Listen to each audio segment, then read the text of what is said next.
Да, помню. Переключаемся. А потом А переключаемся сначала на... вырабатывать изображение, да? Вот. Нет, у нас музыки. Куда вы его ставите?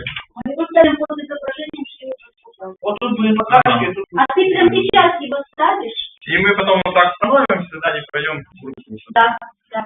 Окей. Хорошо. Все правильно. Это Гурина. А гармошка? Мне сказали уже... Ее привезут, его надежный магазин. Гармошку? А, вот она там, она почем? А, вот это. Вот так. Сказали уже начать есть. Физгармония? Гармошка, я сразу вот это вспомнила. Это его боят. Да, да, скажу.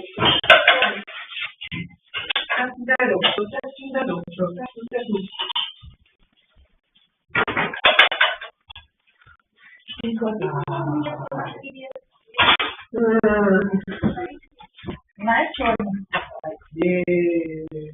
Нет. Так. Да, то, что маха не надо. Это маха. Это я привезла ее. Разрежь ее. Ну, разрежь. Смотри, я сделаю баночку. Так, ну ты начинаешь одевать уже. Прямо сейчас. Потому что мы поменяли местами. Сначала дает. А что их поменяли? Потому что ты не успеваешь. Я успеваю.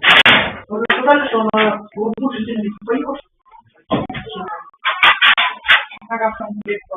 И нам придется... Вот, в том и прикол. Чтобы дольше попеть после руку.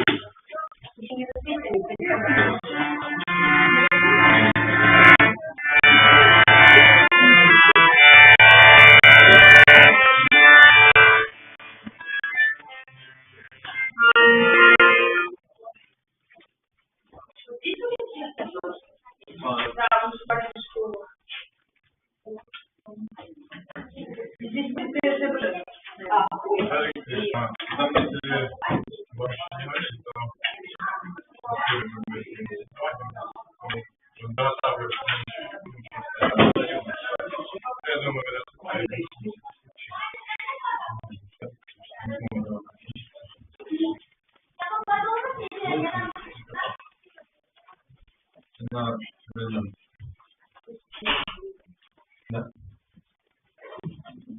Не одеваешь, а меня это не одеваем.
часть, видимо.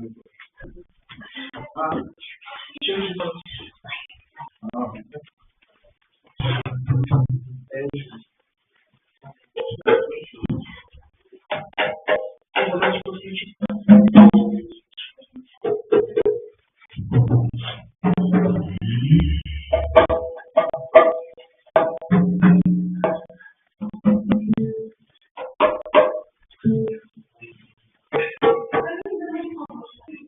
Да, сейчас отвечаю.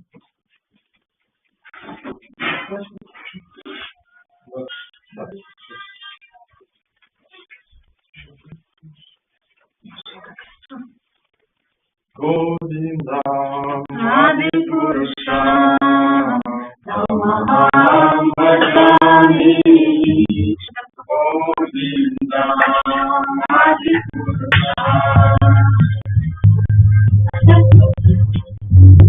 Говинda, Adi Purusha, Namaham Bhajami, Govinda, Adi Purusha, Namaham Bhajami, Govinda, Adi Purusha, Tamaham Bhajami. Venu Pranada Maravinda Nayadaksha, Bhavasam Samasitam Sudasundaranga, Santa Svagoti Kamaniya Nishisa Sokha, Govinda, Adi Purusha,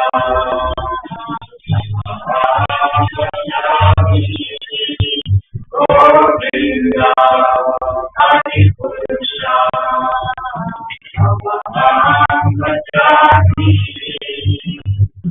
Govinda, Adi Purusha, Namaham Bhajami.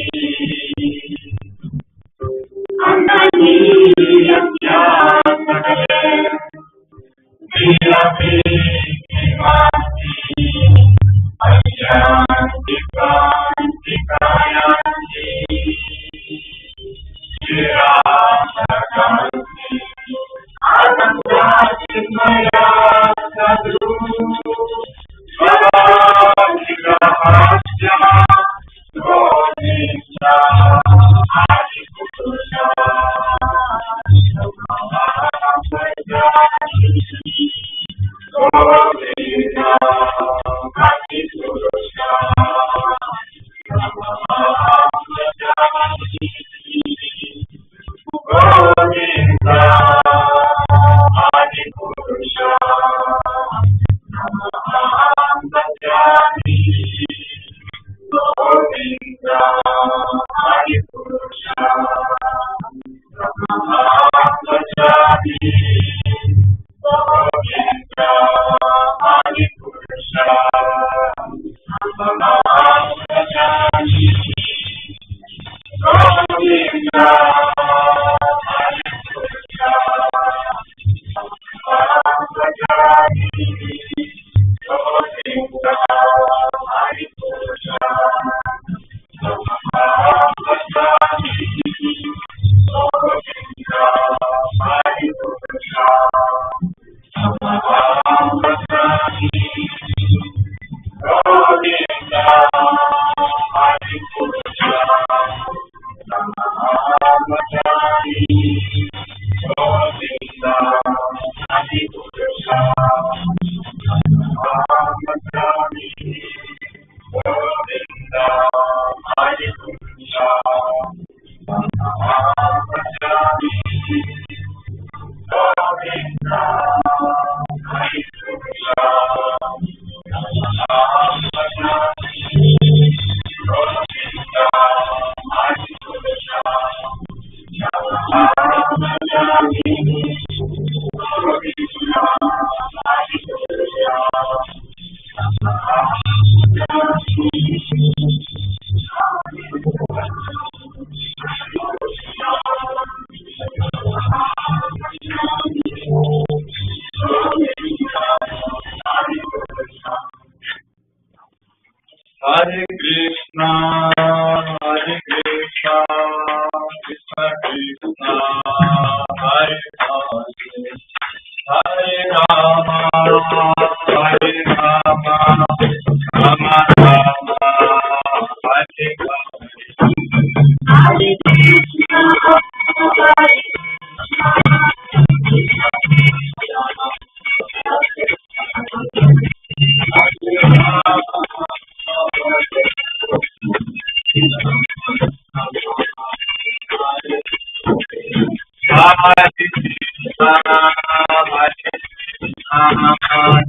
Jaya Prabhupada, Prabhupada, Prabhupada,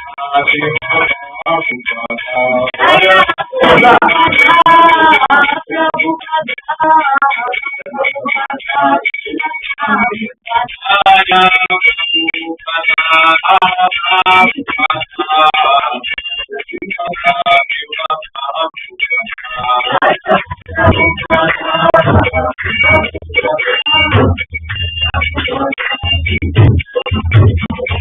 Prabhupada.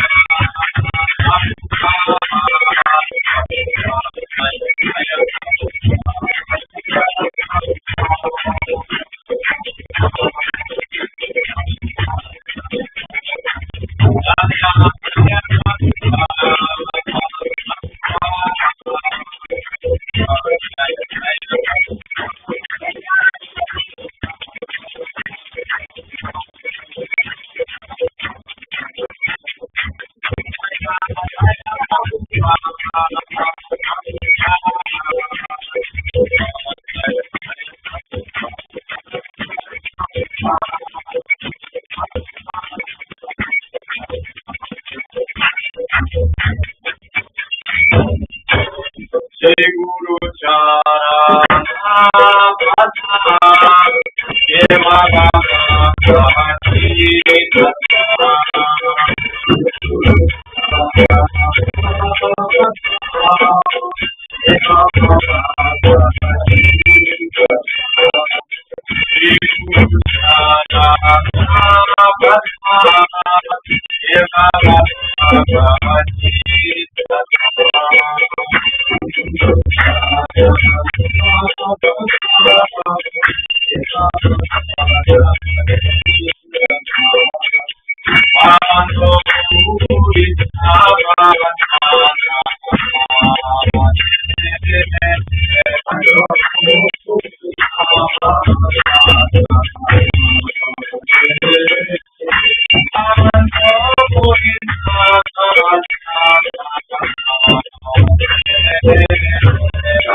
Thank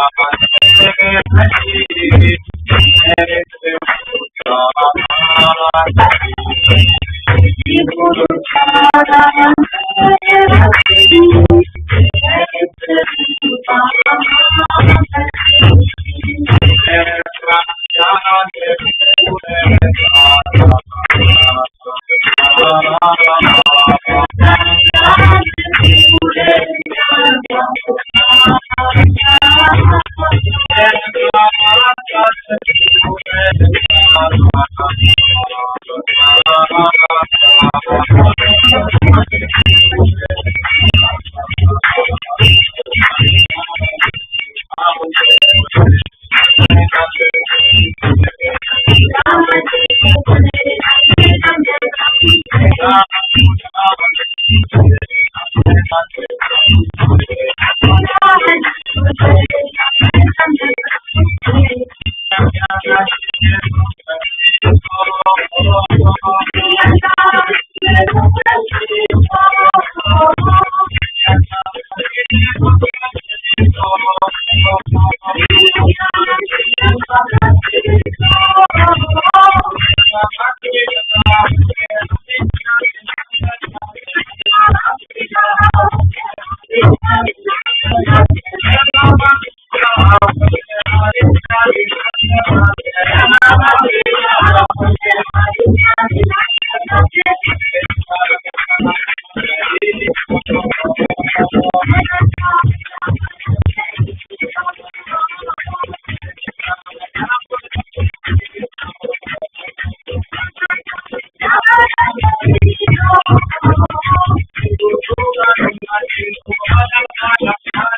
Там листопада парламентства, воювати качання, що причати, більше мати, бабки нам з вами, що пропали, там такої вишнав, на навчання, що вчиняти, Пенсія, Крикоші, Кришна, Чайтання, Прабхуні, Дінамра, Ще Двайка, Гададгара, Шиваса, Дікура, Бхакта, Винда, Ще Рада, Кришна, Бога Гопинатха, Шяма, Кунда, Разна, Кунда, Гири, Гавардхана, Гири, Ще Вриндавани, Махама, Гири, Ще Майпур, Кавадита, Махама, Гири, Гранаса, Пурит, Махама, Гири, Кандамай, Мурмай, Гири, Туси Деви, Бхакти Деви, Гири, Ще Харинама, Санкетаная, Гири, Шри Кришна Бхагават Прасадам Нитая Кора Прамяни Слава всем сынам Слава всем сынам Слава всем сынам Слава Шри Гуру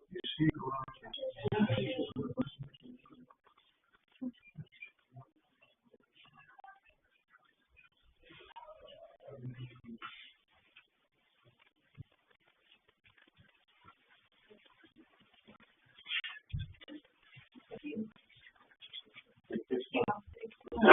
Ну, мне еще минут 13 есть. Чуть-чуть позже начнем. Ну, смотрите.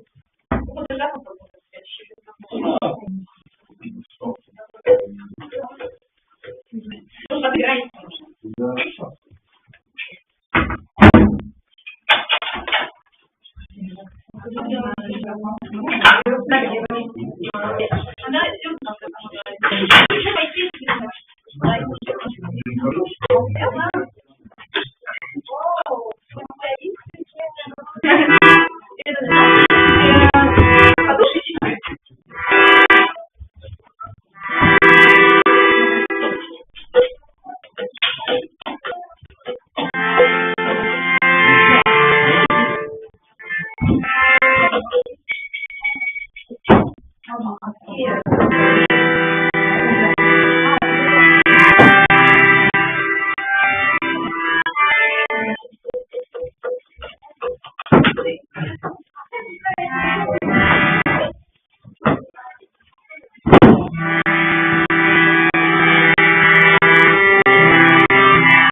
Om Namo Bhagavate Vasudevaya.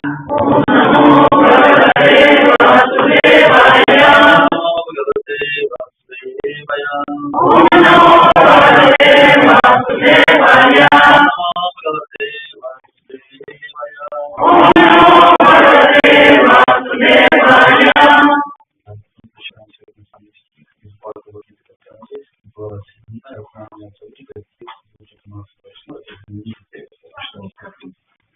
Tasahamasu Kaldeya Prabhasami Shashitsuyam Ranavaksarvadeshu Shastakhe Pamshandrishu Itasulya Rasaham Kusaham Apsu Kaldeya Rabha Asmi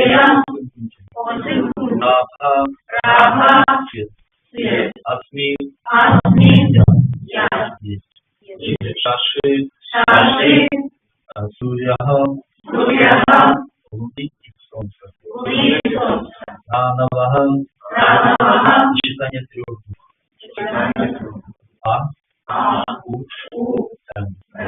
Сарвам во всех. Ведышу Шабдахам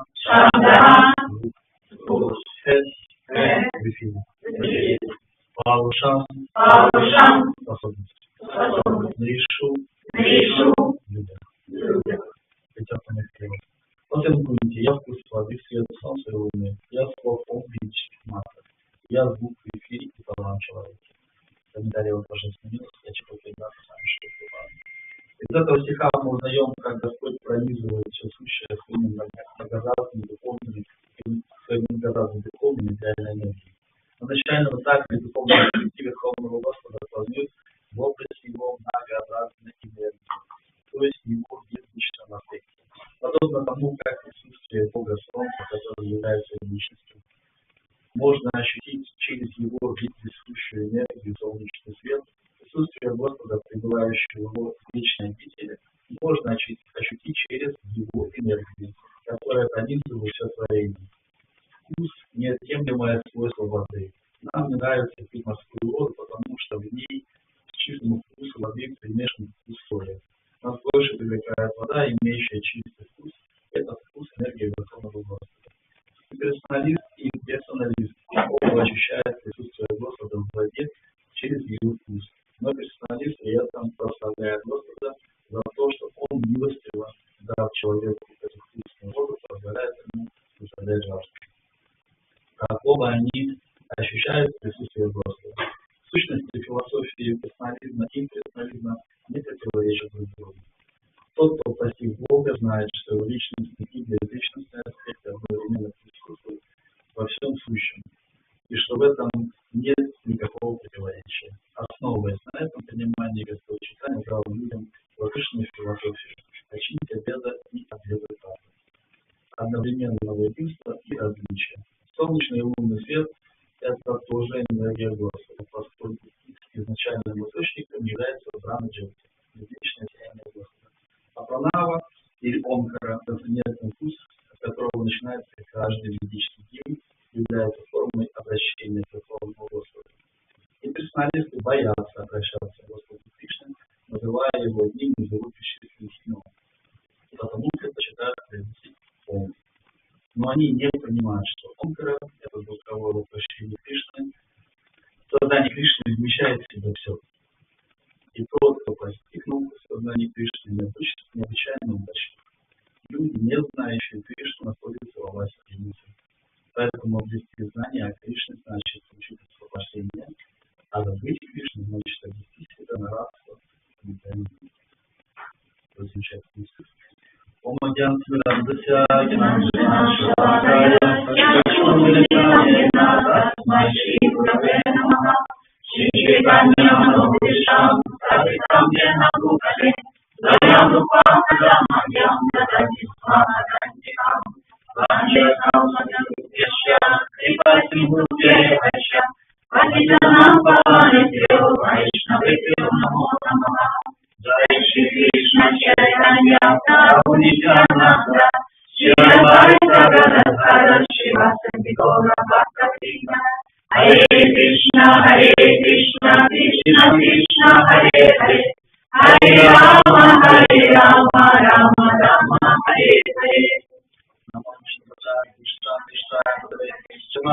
Намасте Гранта Свами Кинами, Намасте Сарасвати Деви, Гаураванги Прачари, Нирвишеша Шуньявади, Пашиньяты Шарими. По своему пути я в соответствии с том, что я слово Ом ведических мантрах, я звук в эфире и талант человека. Знание Абсолюта указывает нам на то, где искать личность. И здесь Кришна указывает на то, что он говорит, что каждый из вас пьет воду, и вы можете ощутить его вкусе воды.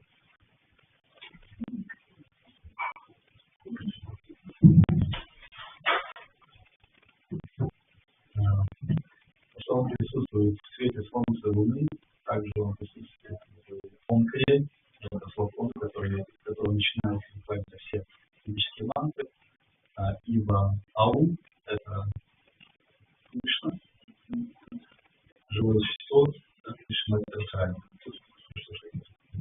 А им не слышно. Ему сложно.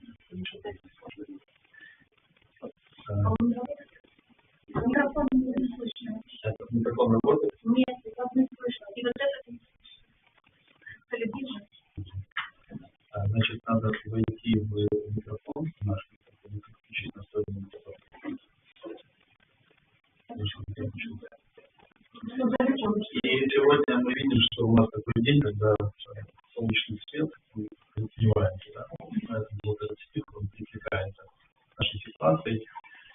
Потому что в ведической культуре считается затмение солнечное и лунное, оно не будет уже. Видите, оказывается. Значит, просто. Спасибо. Говорится, что каждый из нас нуждается в определенной энергии, и каждый из нас является потребителем энергии. Кто считает, что он является потребителем энергии? А кто чувствует, что его энергия куда-то исчезает, и становится мало? Дети очень хороший пример того, что лежайзеры, они бегают, потом они падают, и им необходимо зарядить. Да? И они поэтому играют, сидят и едят. Они тратят энергию, они потом накапливают, и аккумулируют, потом опять тратят. И говорится, что у детей, у них один день приравнивается одному году человека, которому уже после 50. Это есть, кому после 50. Есть тоже такая. Буквально недавно зима была, уже весна, уже готовимся к лету. Для ребенка один день это что-то спать.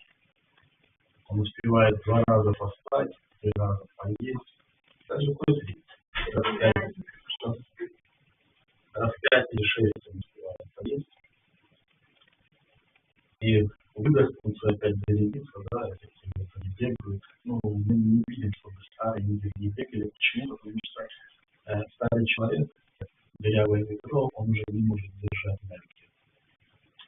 Поэтому, когда мы энергичны, у нас нет мозгов, а когда у нас появляется необходимость энергии, это такое несоответствие. И сегодня такой день, когда солнечная энергия становится меньше. Мы чувствуем такое состояние, да? Я сегодня забыл, что-то проваливается. Что-то проваливается, куда-то девается, это означает, что какой-то энергии не хватает, и какая-то часть моего тела, видно, получает определенное питание.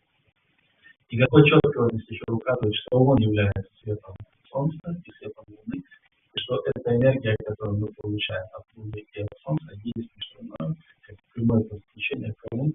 К Верховному Господу. И действительно мы можем видеть, насколько мы зависим от лунного света, насколько мы зависим от солнечного света.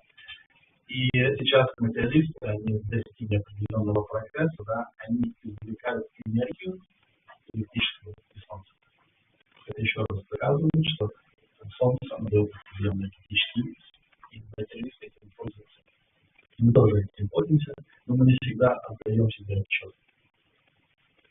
Помните, все время нас называли ядерной зимой. Это когда происходит ядерный взрыв, множество пыли поднимается, эти облака они летают вокруг Земли несколько лет, и наступает зима, ядерная зима. Почему? Потому что солнечные лучи не могут попасть на Землю.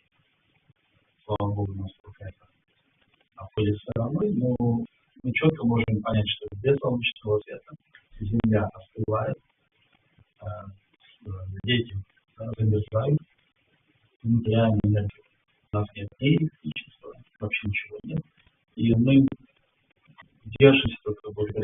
запасом, который у нас остались. Да? Потому что также солнечный и лунный свет, они преобразовываются в еду. Да, мы знаем, что в определенное время надо лунной фазы необходимо что-то сажать, когда это вырастет. И, соответственно, растет она под солнечным светом. И когда восходит луна, то луна пропитывает лунным светом, еще и дает вкус зерновым и овощам. Очень сильно рефлекситивен. И к чему я говорю? Потому что Господь находится постоянно рядом с нами. Он ласкает нас своим лунным, солнечным светом. Но зачастую мы не осознаем этих вещей. Потому что мы куда-то бежим, мы куда-то торопимся, кому-то не хватает энергии, у кого-то переизбыток энергии. И вот такое несоответствие, мы между этими несоответствиями живем. И также, когда мы начинаем отдавать себе этот отчет, да, обычно мы начинаем себе отдавать отчет, когда мы становимся преданными, и мы начинаем изучать, где находится Господь, как Он проявляется в нашей жизни. Мы получаем Хари Кришна Махамантру, и мы становимся сверхлюдьми. Кто-то почувствовал себя человек, кто-то заходит в автобус, смотрит на простых людей и говорит: я за него не ученика. Есть, да,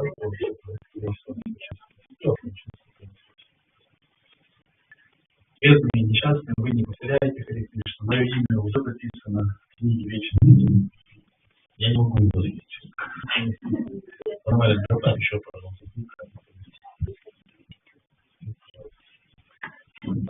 И иногда возвышенное положение в положении того, что мы начали ощущать, Кришна делает нас вот немножко гордыми. И мы перестаем воспринимать другую реальность.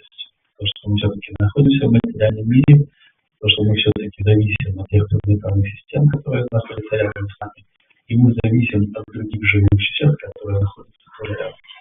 Когда преданные подошли к читанию Махапрабху, они спросили у него, с кем нам лучше общаться? Он говорит: с преданными. Говорит: а если вокруг нет преданных? И он говорит, что я заселил своими преданными все эти бесконечные материальные вселенные. Никого, кроме преданных, здесь нет. Единственное, что эти живые существа не забыли о том, что они преданы. Поэтому наша задача достучаться до этих живых существ и напомнить их об их изначальном положении. Это очень важно. И к чему приводит нас гордость? Гордость является причиной падения. Вы знаете, да? Если я совершаю какую-то аскезу и говорю: я совершил какую-то аскезу, и все говорят: ну ты молодец. Как вы думаете, какой плод я получил от этого? Я это съел. Да, и моя гордость. Ты такой возвышенный, ты такой великий, да, это я. Все. И аскеза, она перешла на то, что меня похвалили. Как христиане говорят, что над смирением можно работать, но им невозможно похвастаться. Потому что как только мы хвастаемся, что-то сразу исчезает. И зачастую в священных писаниях мы ищем оправдания своим действиям. Кто-то делает так? Вот честно. Не открывайте священное писание, не ищите, что есть замечательный стих, например, Дракури, и я скажу вам, что мы даже его неправильно перевели. Я нашел изначально его. У нас перевод такой: прощайте мои омовения 3 раза в день, прощайте моя ритуальная деятельность, прощайте предки, прощайте все остальные живые существа. После того, как я связался уже с Говидой, я вам уже ничего не должен. Слышали такой стих? И мы кому применяем этот стих? Себя. Я произнесу перевод правильный. О мои омовения 3 раза в день в священных реках. О ритуалы, к которым я привык, потому что я занимался этой культурой с детства. О мои многоуважаемые, почитаемые предки. О общество, которое воспитывало и лелеяло меня. Простите меня, пожалуйста. После того, как я связал свою жизнь с Говиндой, у меня на вас просто не хватает времени. Говинда украл меня всего. Понимаете, на 100%, на 108%. Махавед Джапури был занят служением Господу. Он не сидел в телефоне, он не сидел в соцсетях, он не смотрел документальные художественные фильмы, он не занимался прожжением, у него не было времени, понимаете, на 100%. Но мы с радостью натягиваем этот стих на кого? На себя. Как-то к нам приехал в Одессу Мираджан Махарадж, посмотрел на нас и сказал: вы удивительные люди, вы ведете себя как освобожденные личности. Кто такие освобожденные личности? Это те, кто никому ничего не должен. Но он так посмотрел строго на нас, сказал: я хочу вас разочаровать. Вам никто ничего не прощал. Ваши долги остаются у вас. Вы не освобожденные личности, поэтому возвращайтесь обратно на эту планету и начинайте жить как люди. Это очень важно. Потому что в определенный момент духовная практика очень сильно отрывает. Да? Кто-то говорил своим родителям, что они мясоеды, несчастные живые существа. А отношения у нас с вами подобны тому, как две щепочки встретились на просторах быстро текущей реки, да, и разошлись. Это говорит, да? Я, по крайней мере, говорил. У меня такое было. Да. Но Священное Писание учит нас отречению. Как отречься от привязанности. Да? Вы читаете об этом, да? Что Священное Писание учит нас отречению. Но также Священное Писание учит нас чему? Как наша йога называется? А бхакти как переводится? А как можно любить и отвлекаться одновременно? Поднимите руки, кто может в отречении воспитывать детей. Как можно воспитать ребенка без привязанности к нему? Как можно заботиться о муже, если вы его ненавидите? Как можно заботиться о жене, если вы ее видеть не хотите? Это возможно вообще? Как можно назвать любовь то, что вы хотите выкинуть? Поэтому, я не знаю, может быть, я вас разочарую немножко, но веды учат нас, как отвязаться от того, что заставляет нас родиться в материальном мире, и привязаться к тому же, но уже со стороны Кришны. Как понять, что ребенок — это никто иной, как сосуд с божественной душой, которую мы обязаны вернуть обратно домой Кришне. Жена — никто иной, как та, кто помогает мне служить Кришне. Понимаете, да? И привязаться, вот правильно привязаться, неправильно отвязаться, да, правильно привязаться, поменять свой взгляд с минуса на плюс, стать позитив. Это очень важно. К чему я веду это все? Потому что сегодня затмение, сегодня Раху затмевает Солнце, сегодня упадок энергии. И этот упадок чувствуем не только мы. Да? У нас сегодня будет церемония, она будет называться Вайшнава Шатха. И я вам расскажу этот тонкий момент, почему именно мы проводим эту шатху в Амавасе, почему мы проводим также затмение, и почему мы проводим еще, когда Солнце переходит в различные положения. Да. Говорится, что наши предки, они все находятся на определенном уровне, и Шрила Прабхупада говорит, что на том уровне, в том положении, в котором они находятся, они питаются либо подношениями, которые дают их потомки, и они составляют махапрасадную пищу, определенным образом приготовленную, определенным образом предложенную. И также в остальное время, пока предки, пока потомки не делают им это подношение, они питаются определенным напитком. Это называется сомараса. Когда они пьют этот нектар, это божественный нектар, они его пьют, он делается из лунного света, который является отраженным светом от Солнца, который является отраженным светом Брамаджати. И это их подзарядка, это их питание. И говорится, что когда Амавасия наступает, да, Амавасия — это новая луна, это самая темная ночь, это практически луна убыла и еще не родилась. И говорится, что по одной версии, что это потому, что предки, они слишком много пьют этой сомы, да, и используют этот свет, и он заканчивается. По другой версии, это проклятие, да, чары, что когда, вы знаете, то есть Чандра, он женился на 27 дочерях Дакши, они являются накшатрами. Больше кого он полюбил Рахини, поэтому Рахини является самой благоприятной накшатрой. Но остальные 26 дочерей, они пришли к Дакше и сказали, что отец, он любит одну, а живет со всеми нами, и это неестественно, повлияет на него. И так что он скоро на руку, он взял и пророк Чандру, что он умрет. Он говорит, и умрет. И Чандра, он сполошился и сказал, Боже мой, ну так легко взять и проклясть меня. Ну, что мне делать? Говорит, ну все, я не могу. Я уже живу, все в гневе, потому что для меня они все равны, а ты их взял и поделил. И тогда Чандра, он начал искать прибежище, и он нашел прибежище у Господа Шивы. И Господь Шива, вот когда вот именно он начал уже иссякать полностью, он вставил ему свои волосы, и после этого его начали звать Чандра Маули, либо Чандра Шикар. И говорится, что как только он украсил свою голову, то луна, она начала возрождаться. И говорится, что когда луна в упадке, то наши предки, они теряют энергию, и им разрешается прийти в дом своих детей, своих внуков, правнуков и получить от них пищу, не просто пищу, а махапрасад от Господа Вишну. Для них это спасение является. И когда они приходят в наш дом и получают эту пищу, то что они делают? Они нас благословляют. Если они приходят в наш дом и не получают эту пищу, они остаются голодными, они становятся злыми, и они, как Шрила Прабхупада говорит, они превращаются в злых духов. Ну и начинают нам вредить. И так как мы зачастую не замечаем этих вещей, то у нас в гороскопах есть такая печальный штампик, называется Тришапа, проклятие предков. Кто знает, как эти проклятия проявляются? Нам очень сложно создать семью. Мы не можем найти себе партнера. Раз. Если мы нашли партнера, нам очень сложно зачать детей.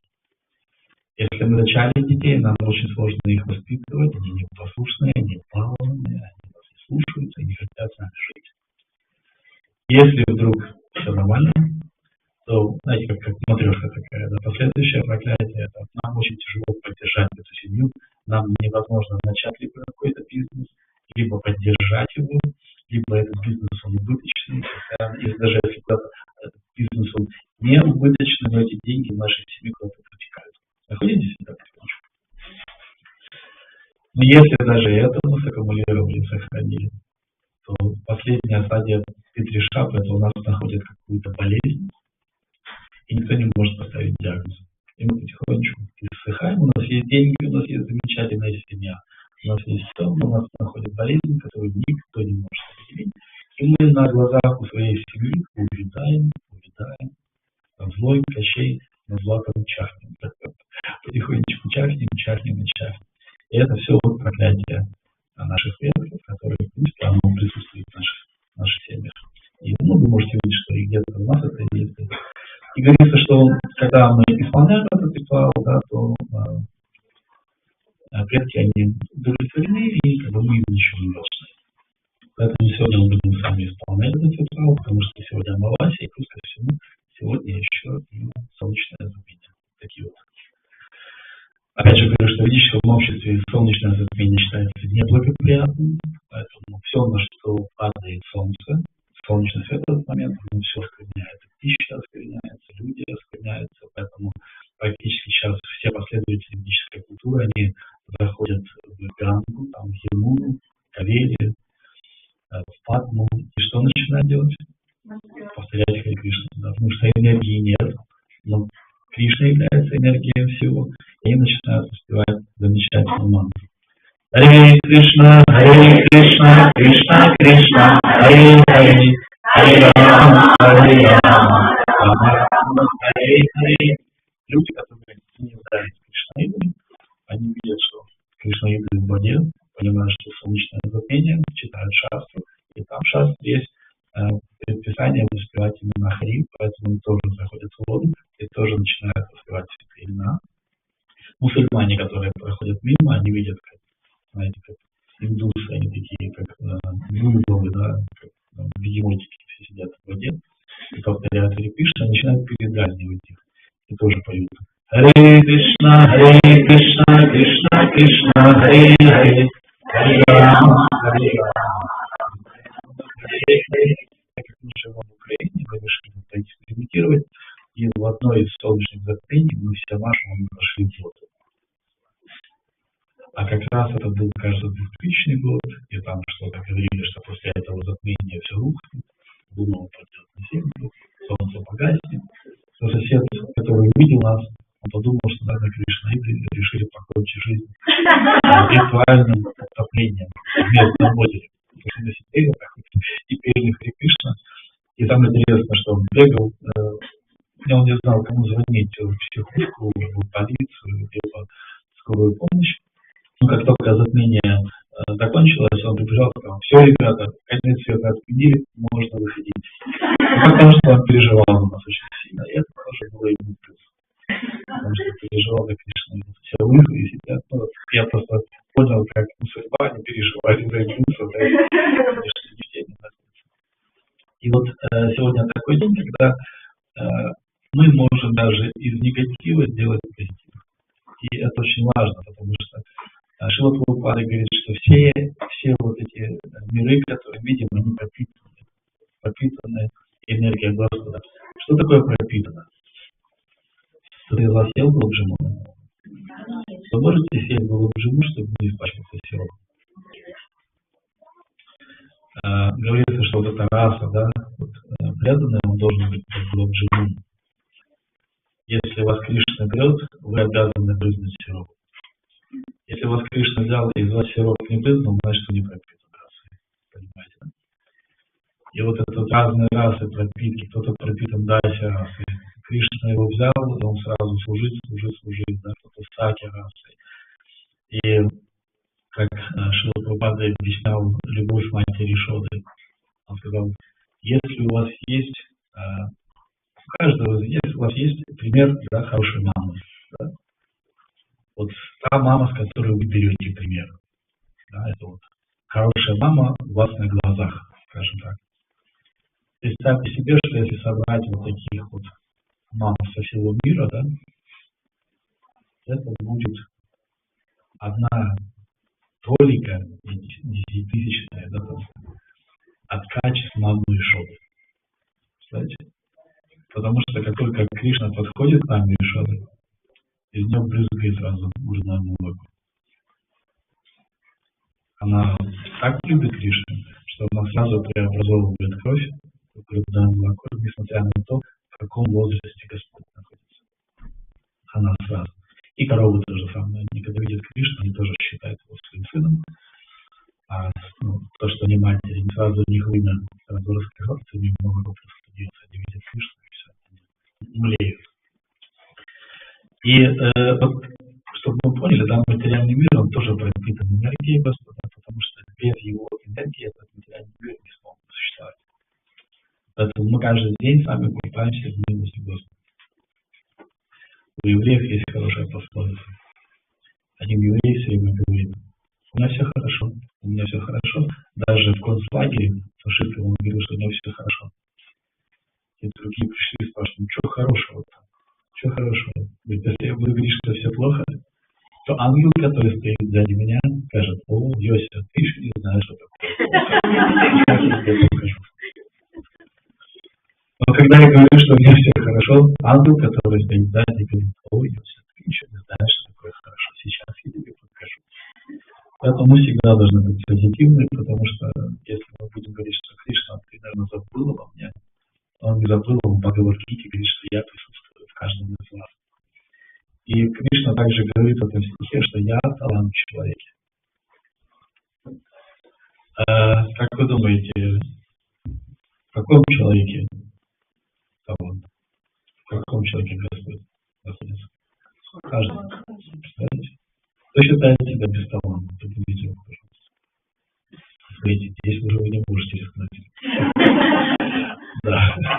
Говорится, что талант — это дырочка в человеке, через которую вы можете увидеть Кришну. Маленькая дырочка, вы присматриваетесь, и вы видите Кришну.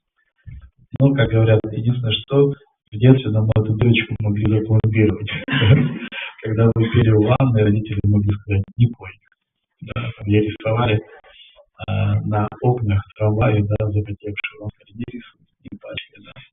И они могут запломбировать. Поэтому будьте осторожны, не пломбируйте чужие дырочки. Лучше расковыряйте свою. Это очень важно. Потому что Кришна говорит, я талант в каждом человеке.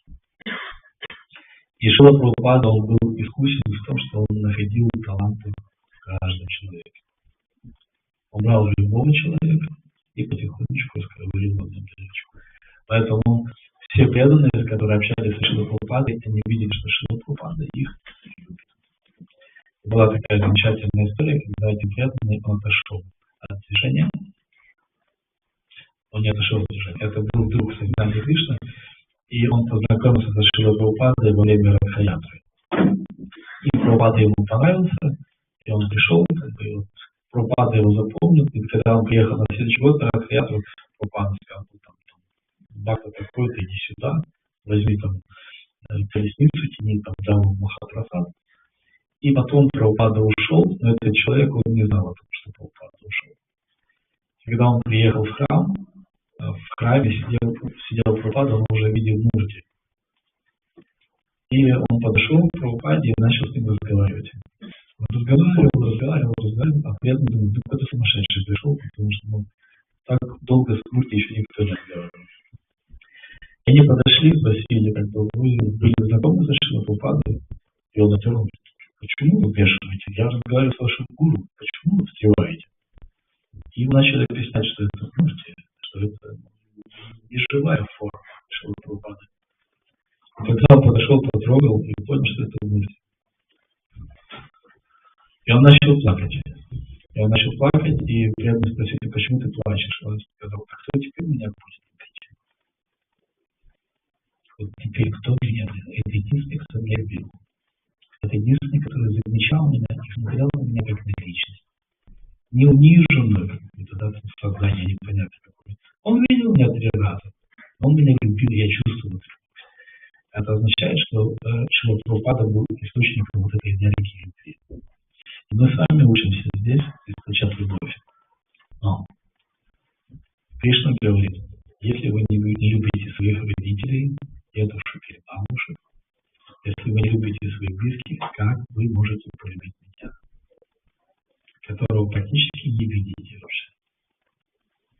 Для нас божества зачастую это трансформаторы, хоги прасад. Я скажу правду.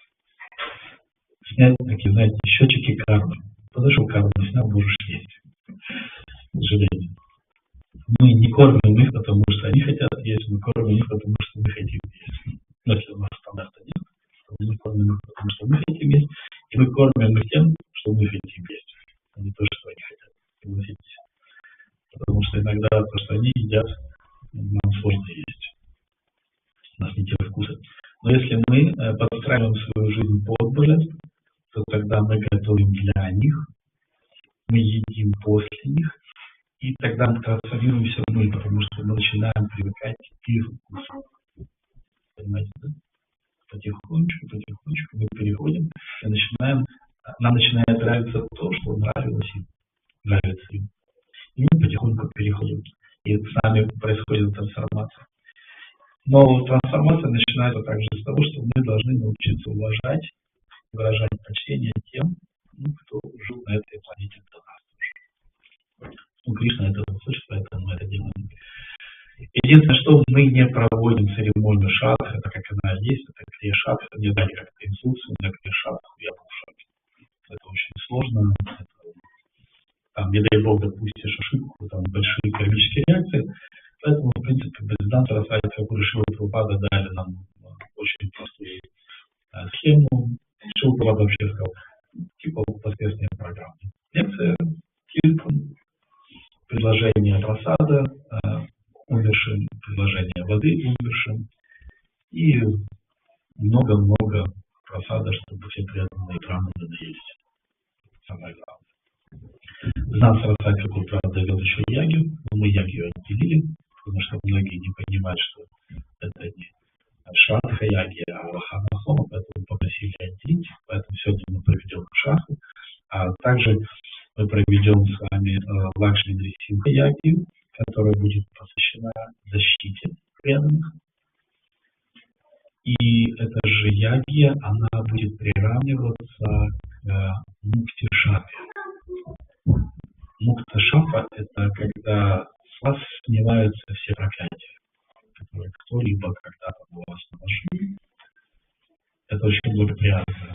И говорится, что преданный он всегда молится Господу, чтобы Господь устранил те препятствия, которые мешают ему двигаться в направлении к нему. Это мы можем видеть в молитвах царицы Кунти, да, когда она говорит, что преданный должен быть такой решительный, как Ганга. Да? Ганга всегда стремится к Бенгальскому заливу, как яму, она будет встретиться, и сколько бы противными строили, она будет их разбивать. Поэтому мы просим у Господа, чтобы Он подарил нам стремление и убрал те препятствия, которые мешают нам стремиться к Нему. Поэтому наша программа будет такая, что мы сейчас пригласим сюда матами бедков, мы их покормим. Затем мы выйдем на улицу и проведем с вами Лакшми Симха-ягью и попросим защиты для себя и для наших окружающих. Эта ягья будет совершена таким образом. Кармахам Калишиты, это означает, что совершается деятельность, но плодами этой деятельности можно будет поделиться. Поэтому сегодня очень благоприятный день для молитвы, очень благоприятный день, когда мы молимся не за себя, а молимся за других. Это тоже очень важно, потому что когда мы молимся за других, у нас появляется определенное качество, это качество милосердия и сострадания. Я один раз анализировал, знаете, мы любим иногда, когда кому-то плохо, мы говорим, что это его как. И как только вы определяете, что это действие, которое с ним происходит, является действиями в предыдущем, да, и теперь это плоды, то вам жалко такое животное. Он проходит свои уроки, свою трансформацию, и я к этому не имею никакого отношения. Но когда мы преданные, мы понимаем, что этот человек проходит трансформацию, эту трансформацию дал ему сам Господь. И если я ему помогаю пройти эту трансформацию, то я трансформируюсь вместе с ним, но еще и под присмотром Кришны. Как вы думаете, это лучше, чем я буду стоять в стороне и думать, боже мой, главное, чтобы никого нет. И я заметил, что когда у меня была такая ситуация, когда человек заболел раком, но перед этим он, скажем так, у моего друга угнал, у своего друга тоже угнал жену, да, и он сразу заболел раком, я сказал, ну да, это наказание ему за то, что не сделал, так-то и так-то. И у меня не было к нему сострадания. Вообще не было сострадания. И я понял, что, определив его карму, я потерял сострадание и милосердие. Как вы думаете, я выиграл? Но когда другой друг заболел, и я перестал анализировать его жизнь, его реакции, и когда я начал ему помогать, то я вместе с ним пережил эти вещи, и я понял, что я остался человеком. И прошел вместе с ним определенный этап. И вот я был ему дорог в этот момент. Вот с женой. Был на дяде, он сказал, что я хочу оставить тело на ваших руках. Хочешь? И мы провели с ним 2 недели. И вот я видел, что он нуждался в этих вещах, нуждался в Кришне, и как бы он хотел, чтобы вот именно представители Кришны были рядом с ним. И тогда вот мы видим, что вот эти вещи, они не пропадают, они преподаются. Поэтому Господь не хочет, чтобы у нас было жесткое сердце. Поэтому даже вот в Бхагавад-гите, да, когда Кришна говорит, убей их всех, да, первое, что испугался Арджуна, он испугался, что если я трону своих старших, то тогда рухнет культура, рухнет уважение, рухнет почтение, шрадхи, появится Варна Шанкара. И он испугался трогать это. И тогда Господь сказал, Сарва Дharma Паритяджа Мама Кришна. Оставь все остальные виды религии и прими то, что я тебе сейчас говорю, не страшись ничего. Как вы думаете, этот стих напрямую касается нас? Кришна говорит, оставь, перестань слушать то, что я говорил до этого. Сейчас именно я перед тобой стою, я Веданта Крит, я составитель Веданты, я Ведавик. Сейчас я тебе говорю слышь меня и не бойся ничего, я тебя защищу. Олицетворенные веды с тобой сейчас говорят. Веды являются для эманации. Ну, как вы думаете, нас это касается? Господь нам и сказал: оставь семью, брось всех, убей гуру, наставника. Да? Представьте себе, Арджуна стоял перед своим духовным учителем, перед своим наставником, перед своим дедом и перед своими братьями. Вот представьте себе, вы сейчас стоите, и вам кто-то говорит: убей их всех. Неужели не сомнения не закрадет ваше сердце? Да, вот, я не знаю, у кого какой духовный учитель? Вот ваш гуру стоит перед вами и кричит: убей. Вы, конечно, предложите ему это сделать, так же, как Арджуна. А нет, зачем? Может, ты это сделаешь. И тогда Кришна показывает ему, что он уже их убил, есть эта проекция. Но он хочет другим показать о том, что он преданный, что он слушает конечную инстанцию. Но для нас вы почитайте тут Гавни, те шастры, на которых основаны свои сомнения. Это замечательное священное писание. Кстати, сегодня кто считает себя представителем ведической культуры? А кто знает хоть один стих из Веды? Можете вам что-то объяснить? Вы все произносите, вы кто ходит в алтарь? Да. Это стих, который произносит в Пуджаре, да. Омтад Вишну Парамапада Садашанти Сурья Дивачак Шрадатам Татпипаса Випандеву Чакривам Сантамикате Вишнурья Парамападам. И это, на это знание я заканчиваю. Все. Зато у нас есть ведическая кулинария, ведическая психология, ведическая астрология. Ну, в общем, как сказал Пратибхиган Госвами, если хотите что-то продвинуть, хайпануть на чем-то, добавьте ведическое, и все пойдет. Да, поэтому сегодняшняя Лакшми Нрисимха-яги, она будет проходить на двух стоках, которые находятся в Ригведе. Это самые древние молитвы, это Пуруша-сукта и это Ши-сукта. Пуруша-сукта поможет нам разбудить Господа, чтобы Он посмотрел на нас милостивым взглядом. А Ши-сукта – это гимн, прославляющий Шримати Радхарани или Шримати Лакшми Деви, который поможет отогнать Алакшми. Алакшми – это богиня войны, богиня эпидемии, нищеты, раздоров, бесплодия, да, засухи. Ну, узнаете, да? То, что сейчас происходит. Беспокойств, тревог, грубых слов. Поэтому, когда мы будем произносить эти стихи, то Алакшми должна отойти в сторону. Единственное, что мы должны в это верить. Вы должны верить, что вы сейчас будете обвинять Алакшми и призывать в этот мир супругу Господа с ее энергиями, которые нам сейчас очень сильно необходимы. Хорошо? Я остановлюсь. Надо раздать тарелочки всем. Надо раздать тарелочки. Процедура называется пиндодака. Пинда – это шайки, подношение пинды. И удака – это вода. Поэтому наша церемония будет состоять из двух частей. Я прошу прощения, мне надо подключить два эфира, потому что вместе с вами еще с разных стран участники. Смотрите, мы будем, надо сесть так, чтобы между вами было расстояние. Мы будем с вами крутиться по сторонам света. Нам нужен будет восток. Нам нужен будет юг. Будет юг, и нам необходимо будет повернуться на север. На запад мы поворачиваемся. Поэтому садитесь так, чтобы вам было крутиться легко. Соответственно, у нас один браман должен сидеть на севере, один браман должен сидеть на востоке, один браман должен сидеть на юге. На востоке два брамана должны сидеть. А не на юге. На востоке должно быть два брамана. Вот здесь два брамана, здесь один браман, и на севере один браман. Я посерединке, чтобы меня было видно. Хорошо, сейчас мы подключимся и начнем. А пока надо раздавать. У каждого должна быть тарелочка.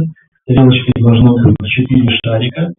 У каждого должен быть стаканчик. Стаканчик должна быть вода, она должна быть черного цвета. И должна быть одноразовая ложечка, чтобы сливать. Сидеть на голом полу нельзя. Надо даже постелить. Это является целопаратой, когда мы сидим на голом полу. И также у вас должен быть кусочек ткани, который мы будем перекидывать на целом.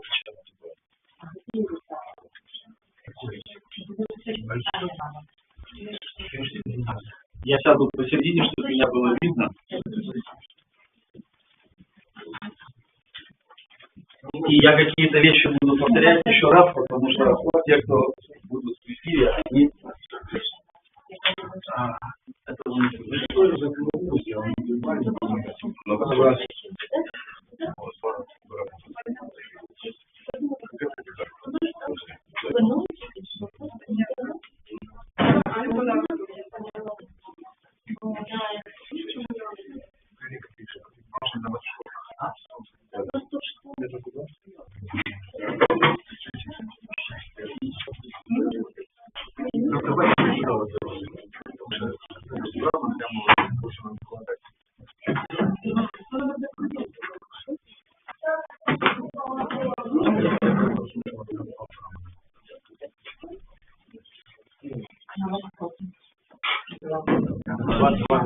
Беременные в шатке не участвуют. Беременные в шатке не участвуют. Мы будем общаться с потусторонней энергией, она мертвая. И те, кто носит жизнь, должны... вы можете присутствовать, но вы не участвуете. Спасибо, что напомнили.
Я попрошу тишины, если можно. Я сейчас обращаюсь к тем, кто проходит шагу онлайн. Я надеюсь, что нас хорошо слышно. Если нас слышно, дайте, пожалуйста, подтверждение.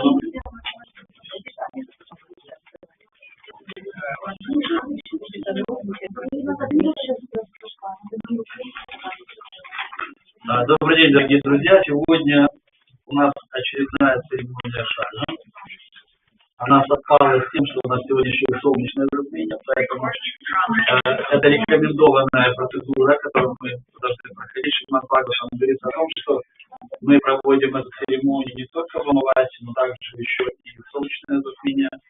И это указывает, как мы сегодня час говорили об этих вещах, о том, что у нас упадок энергии. Так уж случилось, что мы зависим от солнечной энергии, от лунной энергии, от солнечного и лунного света. И наши предки, они тоже испытывают упадок энергии, потому что сегодня Амавасия, и Луна, она практически только зарождается, и у них проблемы с этой энергией, с лунной. И также сегодня солнечное затмение, поэтому они столкнулись еще и с тем, что Луна, мало того, что она сегодня не отражает солнечный свет, но еще и затемнение действует на то, что нехватка еще и солнечного света. В священных писаниях говорится, что есть такое понятие, как сандья-витхи. Сандья-витхи – это когда браманы заходят в реки, и они 3 раза в день в определенной сандье, они повторяют мантры. строения. И перед этим они делают сандья-вихи, они набирают, сколько было видео, он видел, что Браман набирает немного воды, читает мантру и сливается в воздух. И говорится, что определенные демоны, они 3 раза в день нападают на солнце, на Сурья-Нараяну. И тогда Сурья-Нараяна, он договорился с Браманом, если не делают сандья-вихи, если они 3 раза предлагают воду перед чтением Гайатри мантры, то тогда эта вода, она объединяется, поднимается такое цунами огромное, и она накатывает на этих демонов, которые бегут на Бога Солнца, и смывает. И вот у Солнца у него договоренность с Браманами, что они делают сандья-вихи, смывают демонов, а Сурья дает благословение. И первые мантры Гайатри, они как раз прославляют солнечный свет, который является отражением от Брахма-джойти, как свет, который пронизывает всю эту вселенную. И когда браманы не повторяют, они говорят, что мы медитируем на источник этого света, на Верховного Господа. Тот, без кого все будет затухать, на источник энергии. И сегодня мы обращаемся к этому источнику энергии, и мы просим у Господа Вишну, чтобы Он благословил наш свет Махапрасада. Это тоже энергия. Это энергия, которая помогла злакам расти. Эта пища, она состоит из риса, из черного кунжута, из меда, из сахарного масла. И все это было выращено под лунным и под солнечным светом. И так как у них недостаток сейчас в энергии, мы предлагаем им Махапрасад. И Махапрасад, он также, Махапрасад переводится как великая милость. Великая милость, еще несравнимая милость. Знаете, есть просто прасад, а есть Махапрасад. Это то, чего непосредственно коснулся сам Господь. Сам источник энергии коснулся этой пищи, и эта пища является желанной для них. Напомню, что их один день – это наши 28 дней.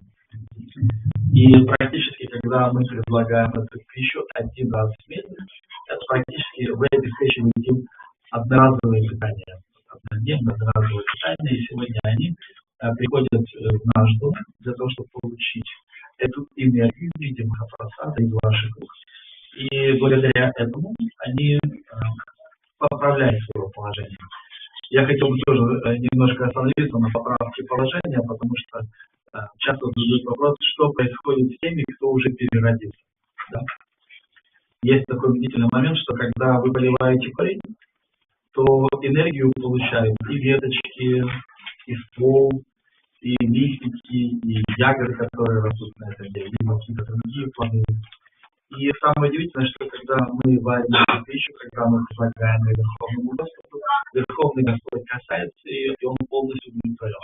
Когда мы удовлетворяем Верховного Господа, благо получают те, кто берет начало из него, да, это полубоги. И есть полубоги, их 33 миллиона полубогов, это целый пантеон. И когда они получают вот это благо от корня, благодаря тому, что вы поели этот корень, то они обустраивают все необходимое вокруг вас и вокруг тех, на кого вы направили эту медитацию, эту пищу. Это означает, что даже если ваш родственник переродился, то полубоги, которые отвечают за атмосферу вокруг него, за его социальное положение, за его обеспечение, они начинают все это благо устраивать вокруг него. И даже если он находится в теле, принадлежит уже другому роду, то он получает наивысшее благо от того, что вы служили Господу.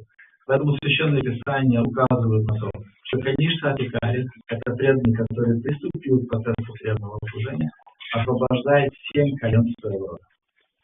Просто потому, что, благодаря тому, что он поливает Господь. Мадьяма Адхикари, Мадья, это тот, это середина, это тот, кто прошел уже половину пути. Он освобождает 14 колен своего рода. А Утама Адхикари, который превзошел обусловленность материального существования. Утама, тот, кто стоит выше чины, тот, кто на 108% предался, у которого не осталось свободного времени. Тот, у которого Кришна похитил все его свободное время, он освобождает весь свой род до Праджапати. Такое удивительное благословение. Поэтому в ведических писаниях преданное служение сравнивается с высшей категорией благодарности. Это означает, что если вы тратите свое время на Кришну, то вы совершаетесь в высшей степени благотворительной деятельности, вы не теряете пуню, ничего. Это означает, что теперь вы, в конце концов, можете перестать люди колодцы, да, не в своем дворе. Те колодцы предполагалось, что вы роете кому-то колодец, да, общественный колодец, да, а сажать, разбивать общественные сады, которые приносили плоды, строительство храмов, дорог, да. Преданные уже однозначно уже участвуют в строительстве и поддержании храмов. Поэтому шастры указывают на то, что служение Богу, даже если мы корыстны и заинтересованы в своем благосостоянии, это лучшая благотворительная деятельность, которая дает вам самый высший потенциал для пуни. Пуня – это духовное богатство, это то, от чего зависит ваше положение. Пуня проявляет долготу вашей жизни, ваше здоровье, ваше окружение, ваш статус, вашу репутацию, ваше семейное положение, детей.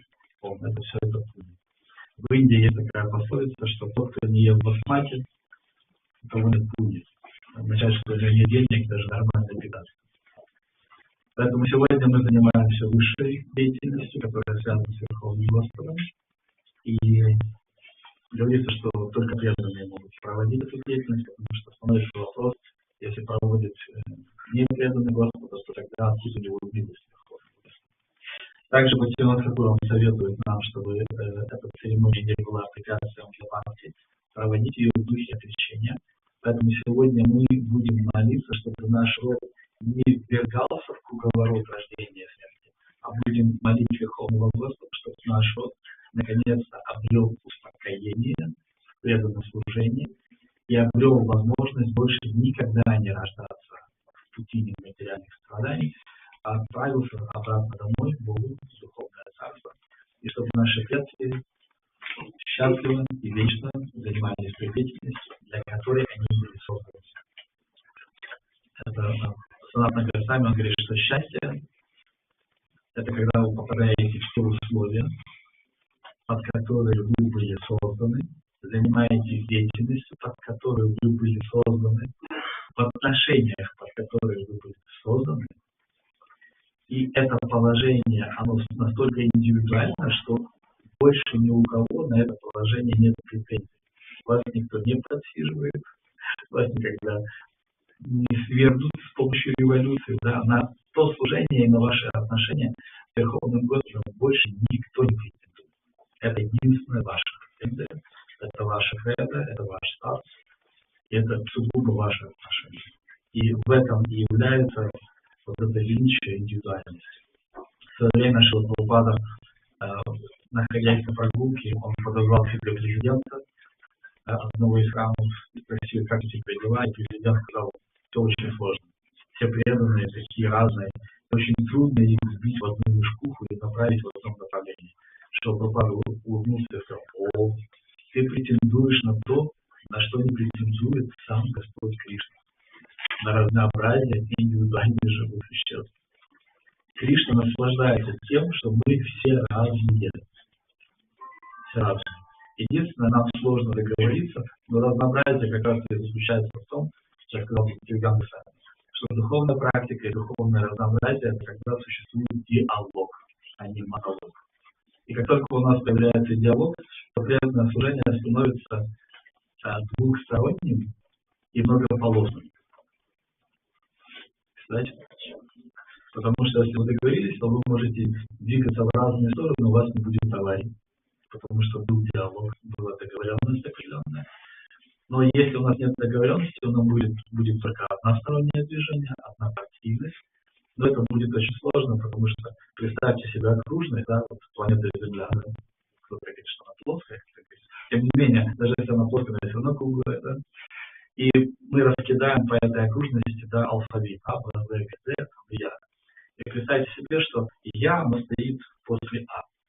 Но у меня однополосность, и для того, чтобы отправиться с пункта А в пункт Я должен проехать по экватору.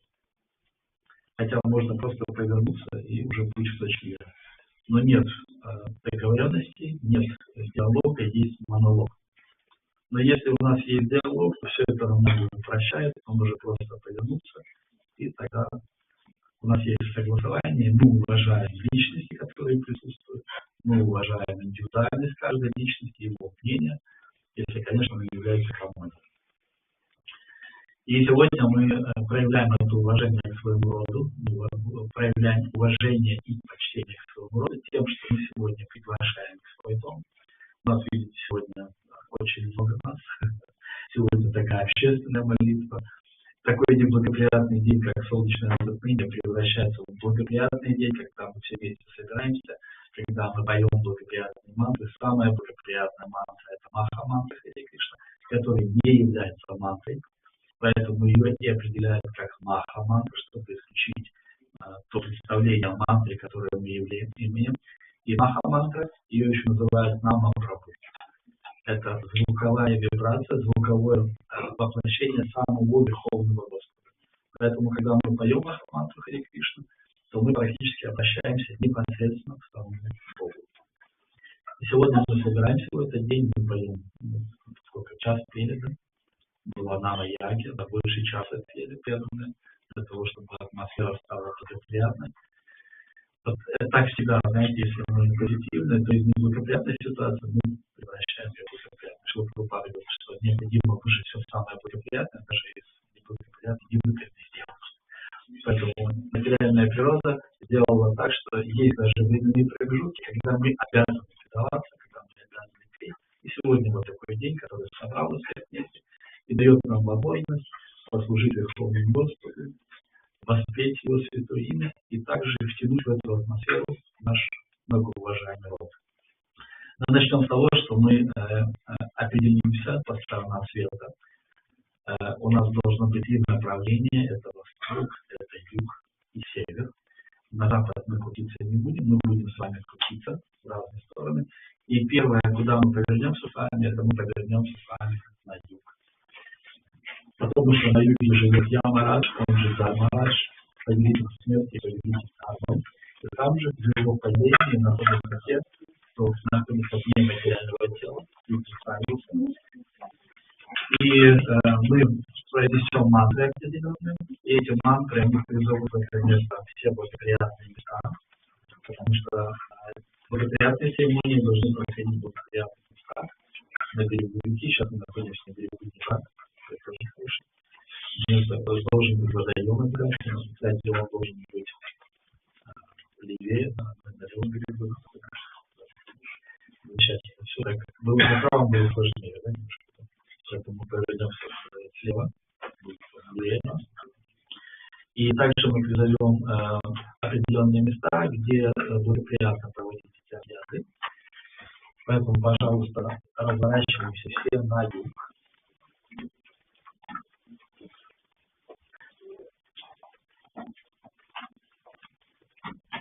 Складываем ладошки пранама мудру. Пранама – это прана, это моя жизненная энергия, она находится в сердце. И пранама мудра – это когда я беру свое сердце и предлагаю его кому-то. Это высшая степень уважения. Поэтому эта мудра – это две сложенные ладошки, и она должна, эта мудра, находиться на уровне вашей сердечной чакры. Произносим за мной. Если у вас не получается, ничего страшного, вы можете слушать эту вибрацию, главное, что я и произносим мантру, которая призывает все место, где вы находитесь, благоприятные энергии, которые находятся в священных местах. Ом Курукшетрам Прабхасаха Пушкарани Чам Тиртханьятани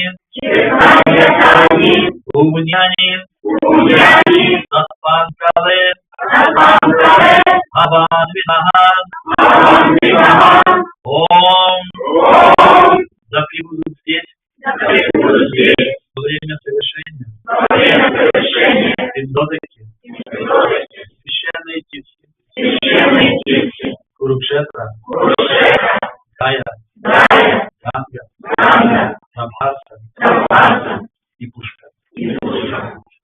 Мы призывали с вами правду. Призывали с вами священные места, реки. Это те места, где благоприятно, как я вам видел, это места, которые созданы для этих вещей. для почитания Верховного Господа, они освещают эти места, делают их чистыми, и те люди, которые туда приходят, они тоже становятся чистыми. И теперь мы должны пригласить наших предков, мы будем приглашать их на нашем языке, они будут приносить фактические маты, трансформаторы будут приносить только тогда, когда мы будем предлагать их Богу. Сейчас мы складываем ладошки и произносим: «О мои дорогие предки, и те, чей род я представляю, явитесь, пожалуйста, в это место, и примите из моих рук эту освященную пищу. Это дар в виде Махапрасада. Вкушайте его до полного удовлетворения. Пусть эта пища избавит вас от всех страданий и ненависти. Пусть она подарит вам возможность обрести труднодостижимую человеческую форму жизни. Человеческая форма жизни пусть отдарит вас возможность соприкоснуться с преданным служением Верховному Господу. Пусть преданное служение очистит ваше существование и восстановит ваши взаимоотношения Верховной личностью Бога. Пусть Верховная личность Бога подарит вам Кришна Према Бхакти, преданное служение чистых, любовных отношений. И сейчас у нас будет минутка молчания. Пожалуйста, промедитируйте на то, как ваши предки, они приходят, как вы их служите, как ухаживаете и предлагаете Махапрасад.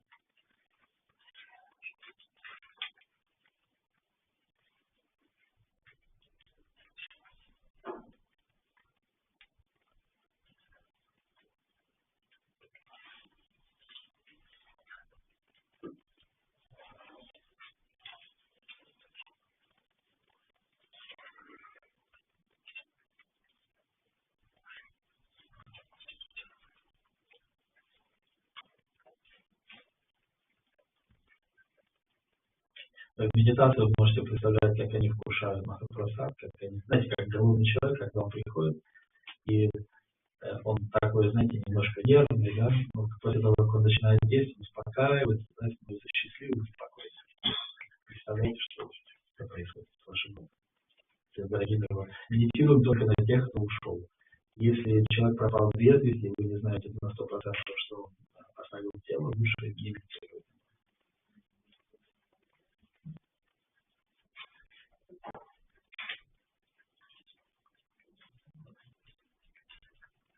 Теперь 3 раза хлопните в ладоши. Скажите на ладони, скажите: Ом Сат Сат Сат. Да все будут плоды моей деятельности. Вечности. Да принесут одни удовлетворение Верховному Господу. Да удалит Верховный Господь Шри все препятствия пути нашего продвижения, нашей духовной практики. Теперь мы поворачиваемся на восток.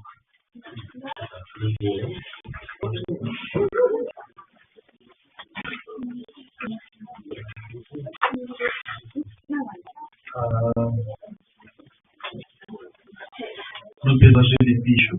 И теперь мы переходим к следующему. Это утака, да, или тапанный винчик. Это когда мы предлагаем священную воду. Это воды Ганги, воды Ямуны, воды Сарасвати, Нармады, Адны, настоянные на черном кунжуте. Черный кунжут — это кунжут является священным, потому что это слезы Господа Вишну. И он бывает черным, и бывает белым. Говорим, что черный кунжут, он он как трансфер, он быстро переносит ваши посылки, да, из одного места в другое, как почта, как перевозчик такой. И также черный цвет, он связан с Сатурном. Сатурн – это тот, кто хранит сегодня суббота, кстати. Это тот, кто хранит плоды наших кармических реакций и награждает нас либо позитивом, либо негативом. Поэтому он имеет черный цвет. И обычно, когда человек заканчивает свою жизнь, да, это подводится черта его кармической деятельности. И говорится, что Сатурн к нему пришел, это сам возможно, третьих создателей, которые он не может пережить.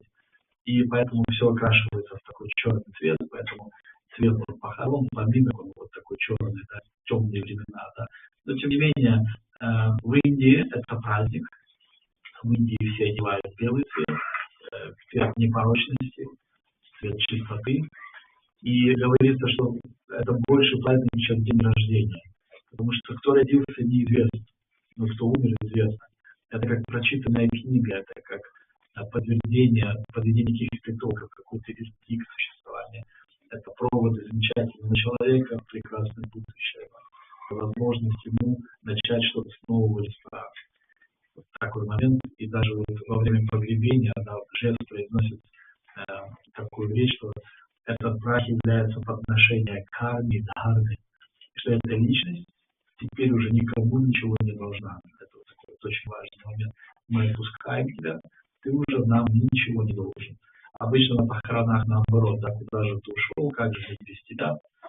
Живой что думает, боже мой, я в этом теле похоронах, и еще вне тела они меня привязывают к себе. Нет, таких личностей необходимо отпускать, но хранить одну вещь, светлую память.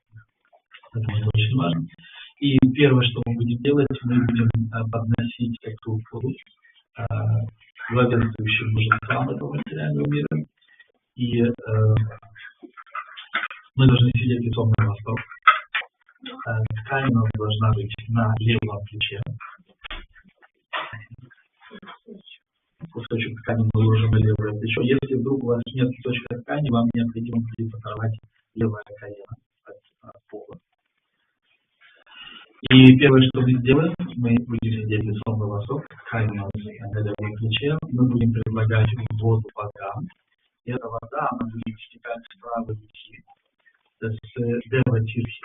У вас на правой руке есть различные места, которые тоже называются тирхами. Дева Тирха – это когда мы отправляем воду богам, мы ее будем сливать один раз, и она должна будет стечь с кончиков, 4 кончиков пальцев правой руки. А потом Виши Тирха – это когда мы будем забирать воду и переворачивать ее ковшиком на себя, и будем прилагать 2 раза. И Пита Тирха – это когда мы будем прилагать 3 раза воду, и она будет стекать между указательным и большим пальцем. Я еще раз всем покажу, что Дева Тирха – это вот 4 кончика пальцев правой руки, вода будет стекать таким образом. Виши Тирха – это когда мы так будем воду сливать, и Пита Тирха – это когда мы будем сливать воду вот таким образом. Я буду еще повторять.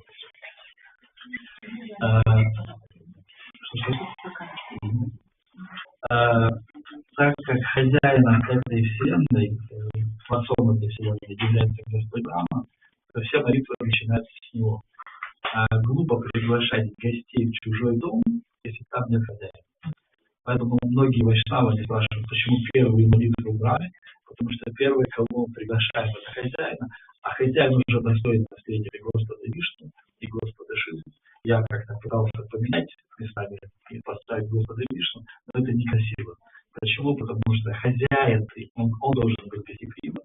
И гостеприимство считается одним из качеств преданного. Поэтому мы предлагаем сейчас вами посетить это помещение, и чтобы он первый был удовлетворен.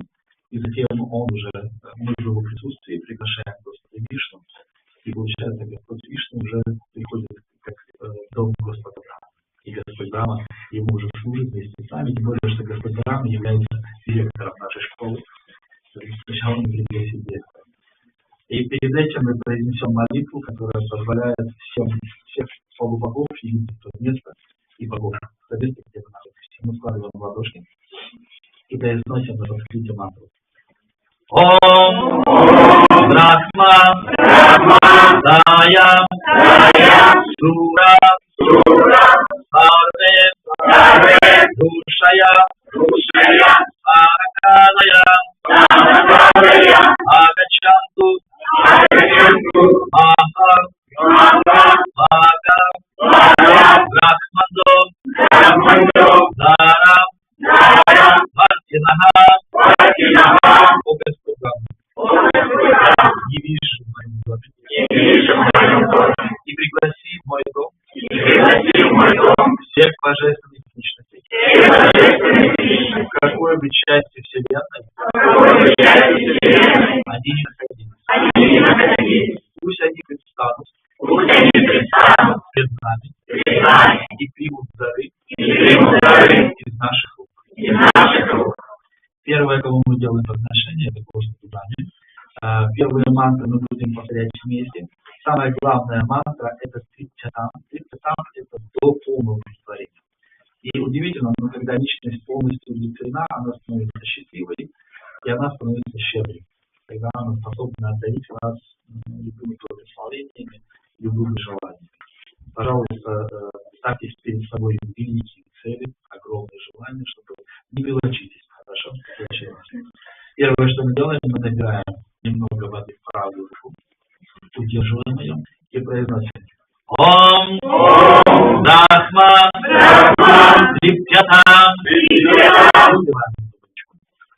И говорим. Да будет Брахма доволен. Набираем вторую листочку. Удерживаем ее в правой руке, участвует только в правой руке. И произносим Ом Вишну Трипчатам. Да будет Вишну доволен. Я хочу напомнить, что женщины, которые находятся в стадии беременности, они не принимают участие в шатхе. Почему? Потому что мы будем задействовать энергии потусторонние, и они не в телах. И та женщина, которая готова породить тело, вы можете просто смотреть, и вам лучше не участвовать, и соприкасаться с этим. Набираем третий раз водичку и произносим Ом Рудрас Трипчатам. Да будет Рудра. Четвертое. Удерживаем. И предлагаем воду Праджапати. Это правители именно вашего рода. Ом Праджапати Трипчатам. Да будет Праджапати. А теперь я буду перечислять имена божественных личностей, небожественных личностей также. И мы будем просто вместе с вами повторять Трипчатам и сливать один раз водичку. Я просто хотел бы озвучить этих. Это вот, допустим, Ом Девас, это все боги. Чандаси, это размеры определенные. Ведас, это веды. Ришес, это мудрецы. И также мы будем там предлагать вот нагам, это змеям, да, они будут и божественные, и небожественные. Манушьяс, это, говорится, что 400 тысяч видов только человекообразных есть. Также мы предложим Якшам, Ракшасам, Пишачам и прочим. Говорится, что это не означает, что мы поклоняемся. Это означает, что они стоят в очереди и хотят получить воду, и мы удовлетворяем их жажду. И тогда у нас с ними выстраивается минимум нейтральное отношение. По крайней мере, они не будут нам вредить, потому что Веды говорят, что тот, кто не проходит карпанавитхи и не предлагает воду тем, кто нуждается, тот будет испытывать беспокойство от всех живых существ, начиная от Господа Брамы и заканчивая маленьким муравьем. Каждый из этих живых существ будет стоять в очереди и желать только одного, хотя бы капельку нашей крови. Поэтому для того, чтобы это нейтрализовать, мы будем предлагать воду. Поэтому мы набираем водичку, я считаю мантру, мы все вместе говорим Трипчатам и сливаем эту водичку с правой руки с Брамати. 4 пары. Также, да, продолжаем. Ом Девас Трипчатам. Сам повторяю, мы просто вместе говорим Трипчатам. Ом и сливаем. Ом Чандаси Трипчатам. Ом Ведас Трипчатам. Ом Ришая Трипчатам. Ом Пурначаря Трипчатам. Ом Гандхарва Трипчатам. Ом Итарачаря Трипчатам. Ом Самбасара Асаваява Трипчатам. Ом Девья Трипчатам. Ом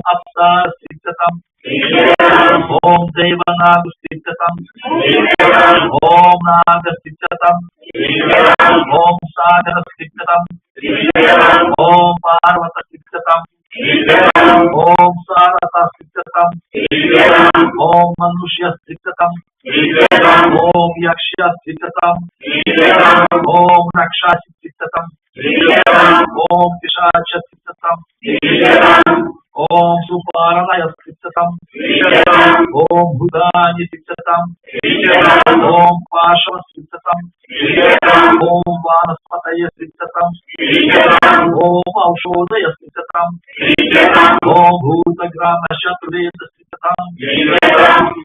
Почему я повторяю мантры, и вы видите просто Ситатам, потому что можно неправильно привести имя, и эта вода отправится не совсем туда, куда необходимо. И тогда, вы знаете, вы хотели одного напоить, привели другого, не совсем правильно. Хорошо. Следующий этап – это предложение воды возвышенным людям и мудрецам. Мы садимся с вами лицом на север. Запомните север. Да, если мы север, север вот здесь. Аккуратно поворачиваемся.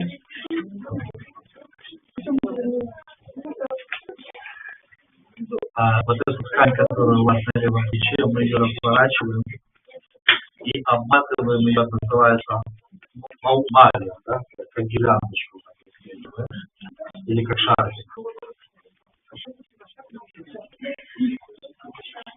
Еще раз, мы сидим с вами лицом на север, чадр или ткань у нас вокруг шеи. Вода предлагается 2 раза. Как мы предлагали один, теперь мы 2 раза капаем, 1 раз говорится там, мы капаем уже 2 раза. И она, эта водичка, стекает из вишки, из такой ковши.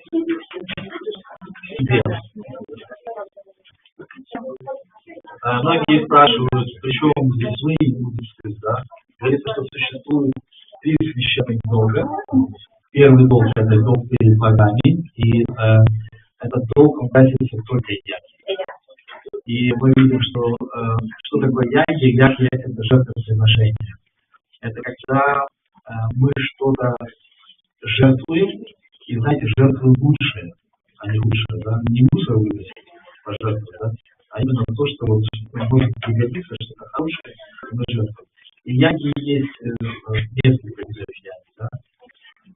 Есть яги, нама-яги, когда мы с вами собираемся, пойдем, да? Есть хома, или агни, хотра, да? Это когда мы что-то сжигаем. Это реально, что вы уже то, что отправили в огонь, вы уже не можете на это претендовать. Вы можете это вытащить. И это очень благоприятно учиться на этом, отдавать, что-то сжигать. Также любая пуджа, это тоже яги. Любое вовлечение на 100% является яги. Это когда ваше сознание полностью вовлечено в эту деятельность. И вот Господь, Он принимает эту полностью. И Он говорит, что Бхактарам яги это пасан. Он говорит, я являюсь тем, кто наслаждается всеми плодами жертвоприношения, всеми тапасиями, это духовными подвигами, питьями, которые мы на себя налагаем. Он является тем, кто является конечным наслаждающим всеми подвигами. И также он говорит, что Сарва Лока Махешварам, он указывает на то, что все эти планеты, бесчисленные планеты этого материального мира, они тоже принадлежат ему. И это еще раз указывает на то, что все имущество, которое мы копим в момент смерти, мы с собой не берем, потому что это все-таки принадлежит ему, Верховному Господу. И также он говорит, Сухидан Сарвабхутанам, он указывает на то, что он является самым лучшим другом всех живых существ. Лучший друг Сухрит, это указывает только на то, что у вас с этим человеком есть одна вещь на двоих. Обычно это супруги, это могут быть братья, это когда один дом на двоих, это квартира на двоих. У нас с Богом одно тело на двоих, одно сердце на двоих. И даже если мы отправляемся в долгое путешествие по колесу сансары, и мы перерождаемся, и иногда мы можем попасть в тело человека, который живет не в яблоке, не в халаве, а в испражнениях. Наши близкие не захотят с нами пройти, но Господь отправляется даже в это тело человека, для того, чтобы поддерживать нас в столь жалком существовании, он нас никогда не бросает. Такой вот момент. направляем эту деятельность на Верховную Государство. Еще раз, мы сидим с вами лицом на селе. Вода предлагается 2 раза. Мудрецы – это те, кто формировал наше сознание, давал нам знания, формировал нас как личности, формировал наше восприятие философски, учил нас строить дома. Да. Даже если мы дома не строили, мы в каком-то доме живем, но это было построено по чьим-то технологиям. Мы ездим на машинах, пользуемся самолетами, дорогами. Мы это все не делаем. Это многие из нас это все не делают. И кто-то делает, поэтому мы будем благодарить тех, кто принимал участие в созидательном процессе нашего с вами существования. И мы начнем с тех прародителей всех этих наук, великих мудрецов, которые уполномочены передавать это знание самой верховной личности Бога. Опять я произношу их имена, и мы просто говорим 3 цитам и 2 раза сливаем, пишите. О, Марича Сриптатам! О, Матри Сриптатам!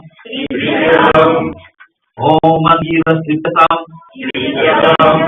Забывайте 2 раза. О, Пулася Сриптатам! Om Bhula Srityam Om Kratu Srityam Om Vasishka Srityam Om Pracheta Srityam Om Brigu Srityam Om Narada Srityam Om Sanaka Srityam Om Sanata Srityam Om Sanatana Srityam Om Kapila Srityam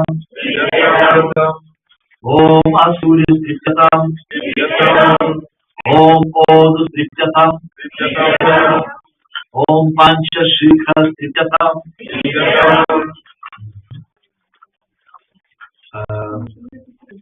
Если вы подготавливали все то, что вам было необходимо, жариком мы должны были накормить черных собак, либо черных ворот, либо черных коров.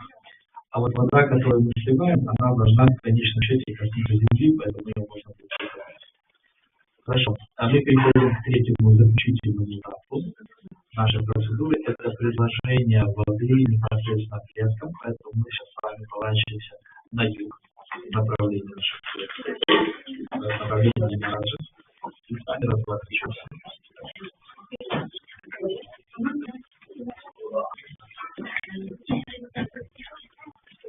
Если вы должны заканчивать, то мы посмотрим.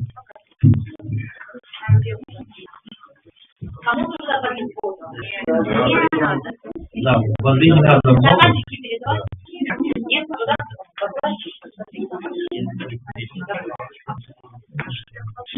Да, если вот вам неудобно, да, вы можете стаканчик поставить на тарелочку, чтобы вода не разливалась, чтобы так потихонечку не закапывать. Так, еще раз. Мы с вами повернулись лицом на юг. Это предложение воды предкам. Ткань мы разворачиваем, и она у нас должна оказаться с вами на правом плече. Если ткани нет, необходимо будет оторвать правое колено. Вода будет предлагаться уже 3 раза, будет сливаться через 3 тиха. 3 тиха – это расстояние между указательным и большим пальцем нашей правой руки, и она 3 раза сливается после того, как мы произносим ситтера. Мы пока призовем в молитве, мы призовем сюда Ямараджа. Кто боится Ямараджа? Образ смерти. Свидетеля всех наших действий. Говорится, что он обладает той же функцией, как и Параматма, Господь наделяет его этой функцией, и он присутствует в сердцах всех живых существ и является свидетелем наших благочестивых и неблагочестивых действий. У него есть 2 личности, которые записывают все эти деяния, чисто или чисто. Чисто записывает что-то хорошее, и чисто записывает что-то плохое. Также у него есть личный секретарь человека. И когда мы с вами представляемся, то они зачитывают это все. Если мы описаем, то есть такой проект, и показывают, что происходило на самом деле, что это все-таки было даже в безопасности. Но также хочу напомнить, что Ямарадж является Махараджем, он является Дхармараджем, он является тем хранителем, который хранит устои Бхакти, он является патриархом служения, и в принципе он хранитель канонов правильного поклонения Верховному Господу. Все получили вот? Хорошо. Да. Складываем ладошки и со всем почтением произносим мантру, которая состоит из имен Ямараджа. Готовы? Ом Ямая Дхармараджая Вричаве Шантакая Вивасватая Калая Сарва Бхутакшая Аутупарая Надная Нилая Парамастхиде Прикадарая Читтая Читрагуптая Ваи Намаха. Я предлагаю свое почтение. Салют смерти внутреннего существа, тому, кто есть Вселенная, кто есть причиной разрушения всего сущего. Теперь говорим Диктатан. И ты рано сливаешь водичку через большой и указательный палец правой руки. Через руку. Вот как мы иногда кормим кого-то, вот так кормить нельзя. Теперь мы приглашаем наших предков, что там тоже слушают, да, из воды. Складываем ладошки и даем ноги. Ом Агачанту Ме Итарам Имам Грихенту Шалам Шалим О мои достопочтимые предки, идите в мой дом и примите эту благоприятную освященную воду. Да. Удовлетворите свою жажду и избавьтесь от страданий. И первый, кому мы будем произносить молитву, это тем, о ком забыли. Само слово Наракешу указывает на то, Нарака – это ад, Наракешу – это тот, кто прописан в аду, вечный житель ада. Самостейшу, что он там делает в этом аду? Он страдает. Я-то наш стоит, он затерялся во временном пространстве, да, вот у христиан есть такое, да, вечное единово. Когда мы страдаем, если вам нажали пальцы дверями, да, то это может быть какое-то мгновение, да, но оказывается, что прошла вечность. И вот это те, кто страдают, и им кажется, что это страдание не вечно. И сейчас что мы будем делать? Мы их найдем, где бы они ни прятались. И вот вода, мы будем медитировать на то, что вода, которую мы предлагаем, что эта вода смягчит их страдания и смягчит их боль. Хорошо, давайте медитируем на вот это страдание, складываем ладошки и повторяем. Ом Наракешу Самастешу Ятанасу Чаетхитаха Тешама Яямая Ита Дияте Шалилам Майя Ом пребывающие в аду и страдающие, где бы вы ни находились, пусть вода, разливаемая мной, смягчит их страдания Триктятам, сливайте, медитируйте на то, что эта вода, она проникает в низшие части Вселенной.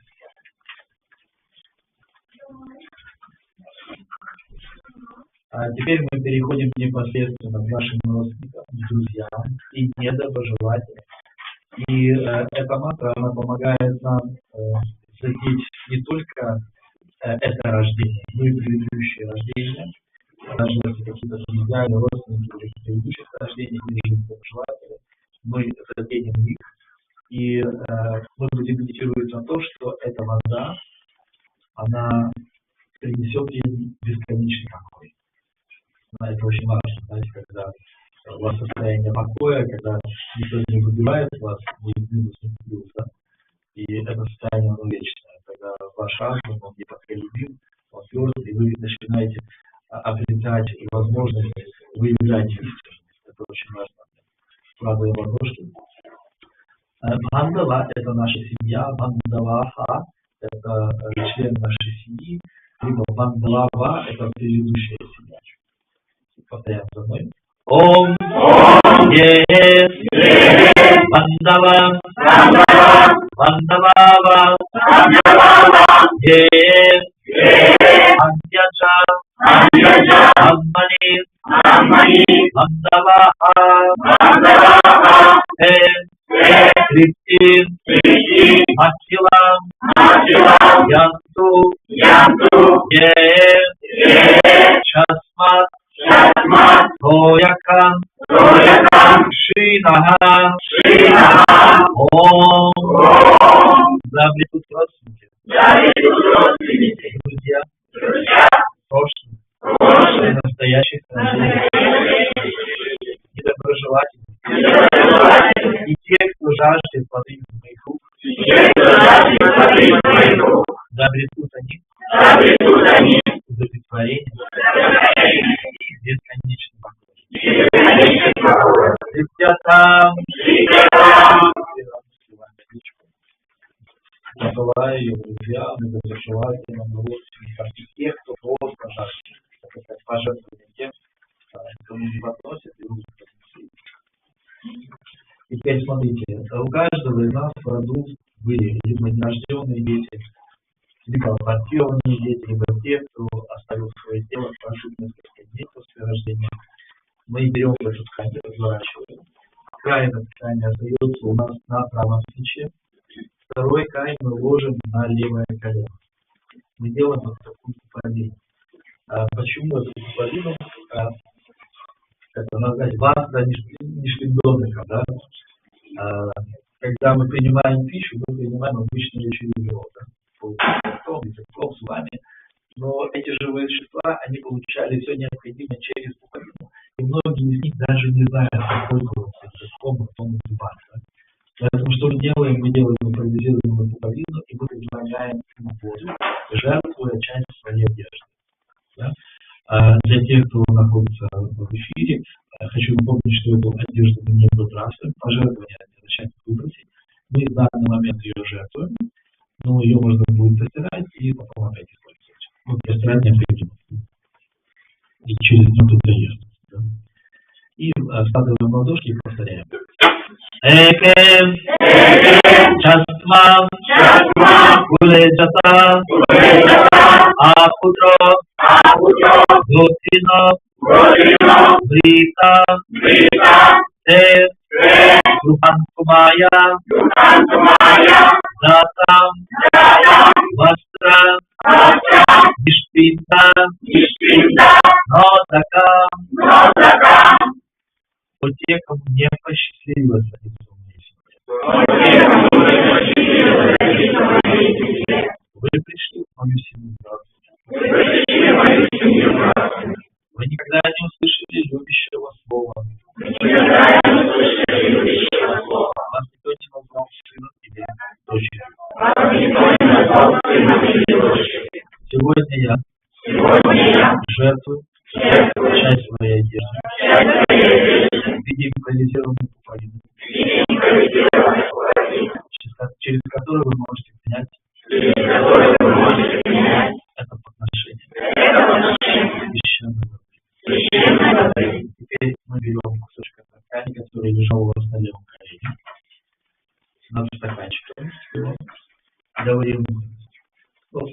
смачиваем его хорошо. 11. И говорим, дитятам, и выживаем. Выживаем. Что сказать? Это недостаточно еще. Как это достаточно? Это у нас лично не очень сильно согласить. Я представляю много работ.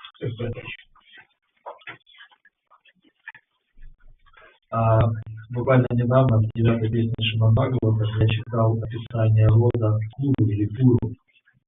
И Шрила Прабхупада в одном из комментариев указывает интересную вещь.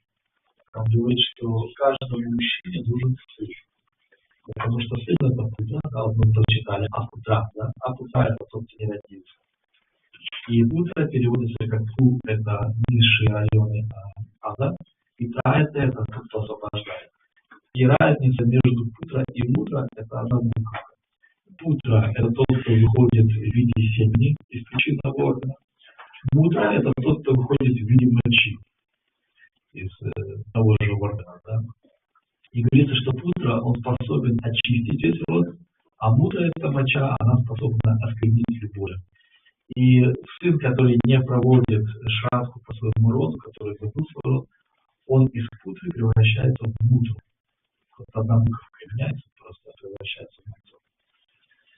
И Шрила Прабхупада интересную вещь говорит. Он говорит, что каждый мужчина нуждается в путре, но там ничего не говорится о женщинах. Представляете? Почему? И Шрила Прабхупада объясняет. Потому что женщины всегда следуют за своим мужем. И Шрила Прабхупада говорит, я не завидую тем женщинам, которые оставили своих мужей и развелись. Кто о них будет заботиться? Какой путра? Потому что он вытягивает отца, а муж уже вытягивает жену. Вот такой вот жесткий критик, конечно. Женщины, будьте осторожны. Это очень важно. Если у вас нет мужей, надо медитировать на Шрилу Прабхупаду, что мы с вами Ачутаготри, да, и просить преданных, чтобы они, если нет путры, да, тогда относится, что Брахма уходил в пост, и он представлял ваши интересы, он представлял вашу семью, становился вашим путрой. И это указывает на то, что мы должны преданным относиться как родным, как к детям, как к представителям нашего рода. Это очень важная вещь, которая будет нас с вами объединять. Хорошо. Смотрите, мы предложили воду усопшим, которые находятся в аду, в страданиях, нуждающимся, друзьям, родственникам, предыдущих, нынешних рождений. Предложили мед творожный, и теперь мы должны наш род прославить. Почему мы прославляем наш род? Потому что это делают веды. В ведах есть такая замечательная молитва, которая указывает на то, что мы предки, они являются для меня небесами, предки являются для меня дхармой, предки являются для меня высшей тапосом. И такая замечательная мантра, которая указывает на то, что когда предки довольны, довольны все люди. Питрама, Пантей, Биастей, Сарвадева. Сарвадева указывает, что все будут удовлетворены. Почему так происходит? Потому что, во-первых, мы знаем, что любой наш род, он уходит корнями к Верховному Господу. И те, кто были рождены и ушли до меня, они на несколько ступеней выше будут. Это очень важно понять. И так как все исходит из Господа, мои предки тоже вышли из Бога. Поэтому они заслуживают уважения и почтения. И если мой предок был недостоин, там мы считаем, мы любим делить достойного и недостойного. Да? И иногда мы отрекаемся от каких-то предков, которые являются наркоманами, ворами, да, какими-то неприятными, мы чураемся. Да? То тогда, как вы думаете, вы имеете связь с этим предком, вы разорвали? Тонкая связь у нас существует, конечно. И представьте себе, у вас лайнер, да, такой лайнер, там все коммуникации, вы строите свою жизнь прекрасно. Да? И вот предок какой-то, вы его выкинули, да, и он является якорем, потому что якорь привязан к этому пароходу. И как вы думаете, вы далеко уплывете? Но только если мы этого предка поднимаем обратно на борт, да, то только тогда паруса они будут подниматься. А так, если он скинут с нашего судна, да, то мы паруса порвем, мачты поломаем. Поэтому сейчас я попрошу вас, если у вас были какие-то недостойные предки, да, помедитируйте на них, что у него была возможность служить Богу. То есть он какой говорит, что мама Марьяда заключается в том, что мы должны всем людям оказывать почтение. Почему? Потому что они родились в человеческой форме тела, и они в любую секунду могут создать Бога.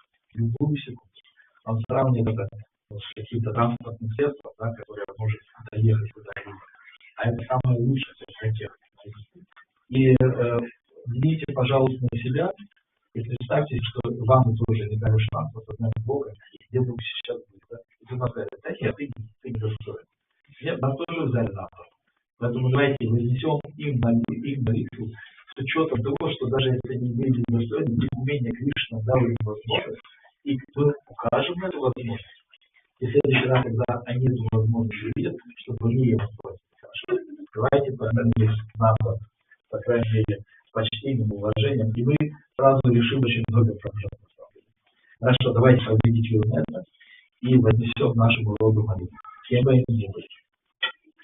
Ом Пита Сваргаха Пита Дharmaha Пита Шив Харама Сапаха Питари Питамбане Приямте Сарвадеватаха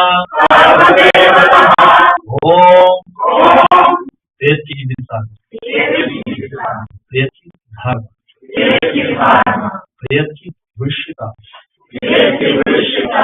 Когда предки довольны все. Говорим Притятам. Наша церемония подходит к концу. Мы предложили, мы поставили, и теперь пришло время что сделать? Попросить Божества. Отлично, да, как помните? Ты сначала напои, накорми, спать уложи, а потом уже просить все, что угодно. Практически это мы с вами сделали, это нормально, это культура, это часть культуры. И Шри Чайтанья Махапрабху говорит, что помимо святого имени в Кали-югу есть еще агама. Агама это и есть культура. И мы не должны пренебрегать агамой, мы должны всегда знать, как дорогая картина должна быть рамки. Да? Если картина без рамки, вы начинаете сомневаться, дорогая картина. Если рамка без картины, вы тоже сомневаетесь. Поэтому и картина должна быть рамкой. Сейчас мы произнесем удивительную молитву. Я вам говорю, что если предки не получают подношения, они прощаются в злых духов. Да? Но, кстати, вы знаете, куда деваются эти злые духи? Я вам расскажу. Говорится, что эти злые духи, они попадают в очень сложное положение, и туда не спрашивают, Прабхупада говорит, ни в мир людей, ни в мир животных, ни в ад, никуда остаются тела в привидениях, потому что никто им не дает возможности получить это тело и Махапрасада. И тогда к ним подходит Ямараджа. И говорит, попали в сложное положение, да, идите ко мне слушать, и тут появляется Ямараджа. И как вы думаете, кто к нам на смерть приходит? Это наши предки, которые злые, и они пришли нам отомстить. Крякнули ключи, вызвали ключи, да, заложили собаки. Но если мы заботимся о наших предках, предки приходят как ангелы-хранители. Такие добрые советчики. И такие предки, они заинтересованы в том, чтобы мы были благочестивыми, преданными Верховного Господа, потому что от вас зависит будущее. Поэтому сейчас мы можем попросить их благословения, чтобы они устранили вот эти препятствия, да, которые связаны с пешапами, чтобы они всегда были сострадательны к нам, и чтобы из их уст в наш адрес исходили только... Нет, ты не можешь кушать, сядь, кушать. А они как кушать хотят, представляешь?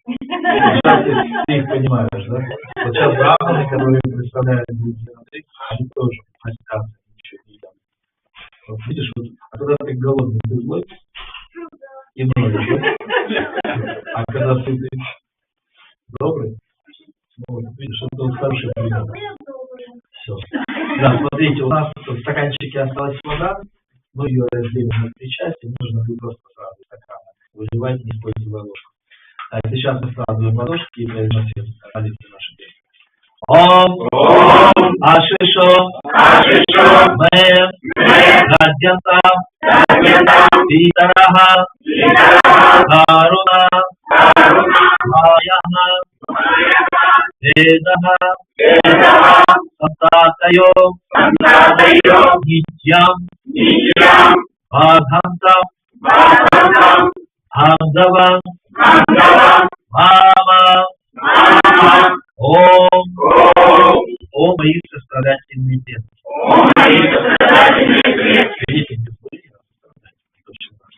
Благословите меня. Всегда произносите слова благословения. И оградите меня от всех несчастий.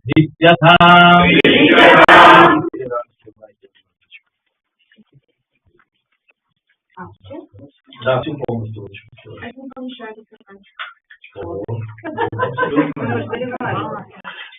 Видно, что большой рот. Хорошо.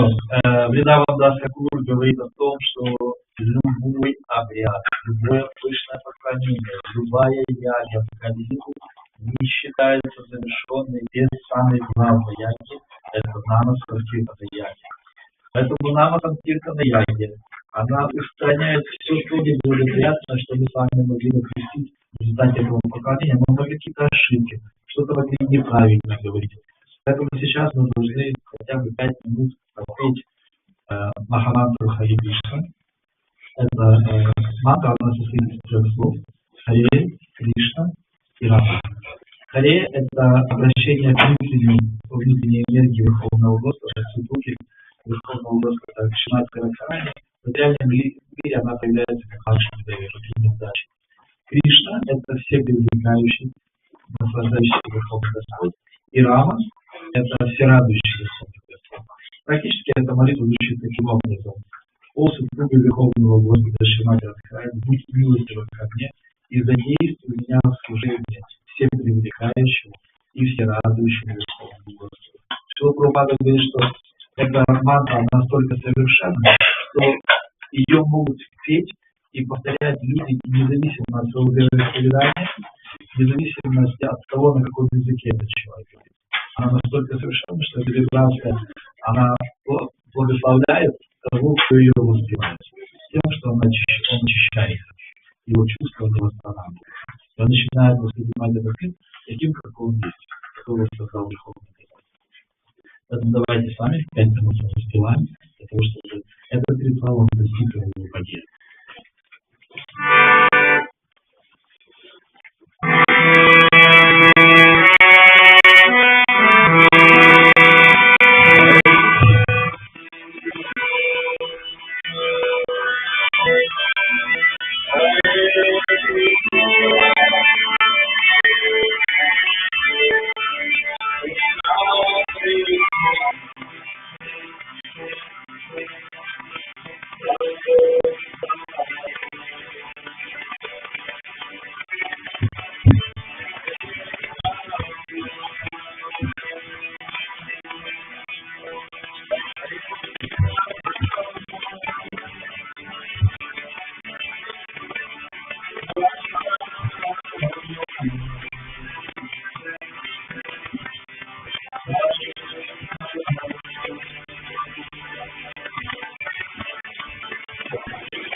наша церемония подошла.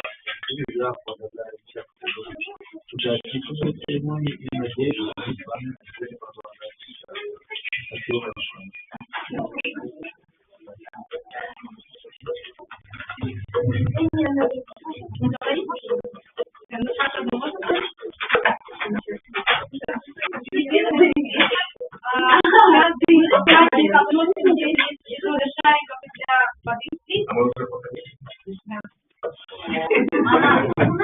И дальше мы идем кормить Господа. Я не буду выходить, там уже все разложено, сажать, там тарелочки вернуть, все будет вам. Пожалуйста, ну что-то напишите, там 30 секунд, ну, еще такое. Мама. Да,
А кто возьмет ролики для собачек?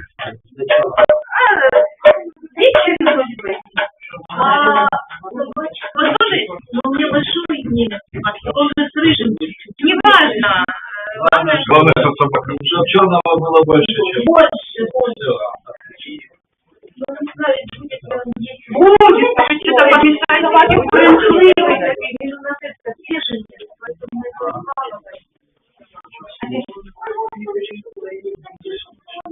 ну, иди что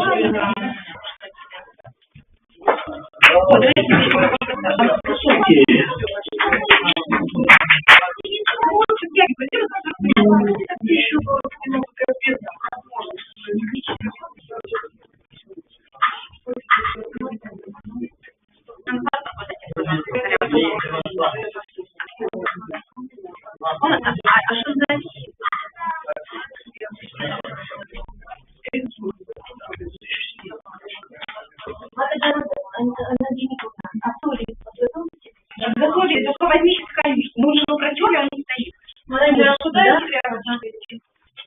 Это возле вот там, где шарики все вперед рассыпаются, возле них.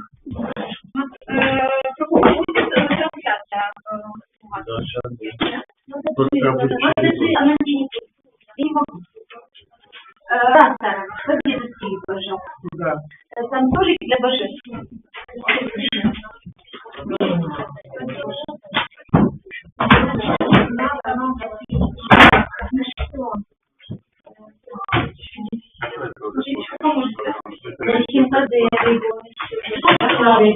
Да, это тоже не, барахаты.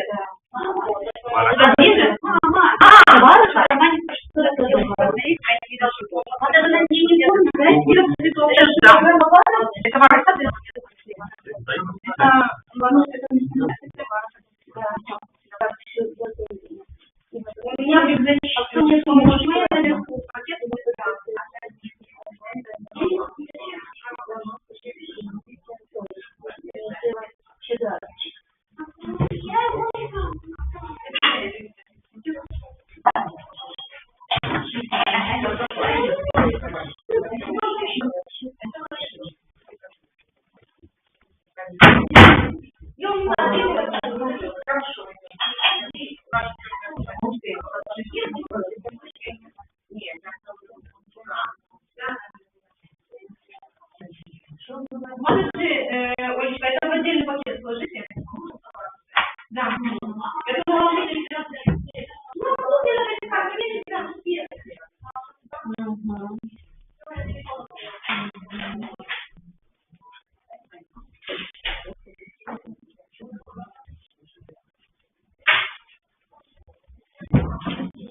У нас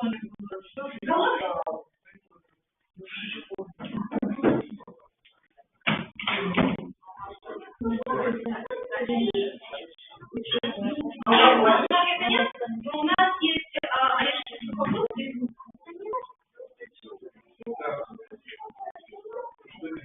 А у меня есть орешки. У нас продают.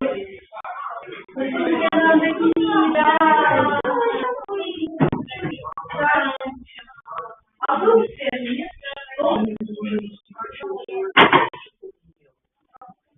Ну, ты можешь поесть и участвовать. Не поесть.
Я Арпач тоже делает какие-то вкусы, все такое? Нет, это разблюдо, но мы установим.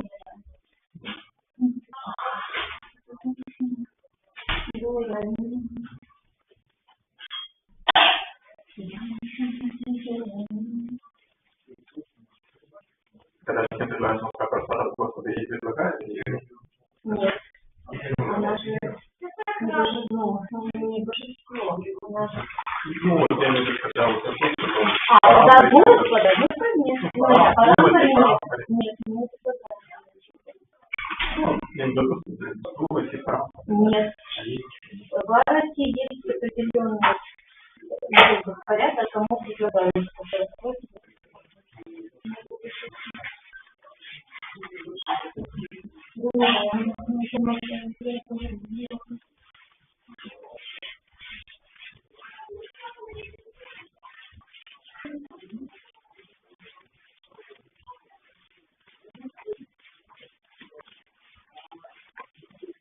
Как бы не пытались, все равно немного разбирать.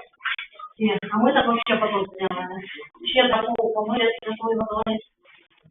Ручного такого. Фух.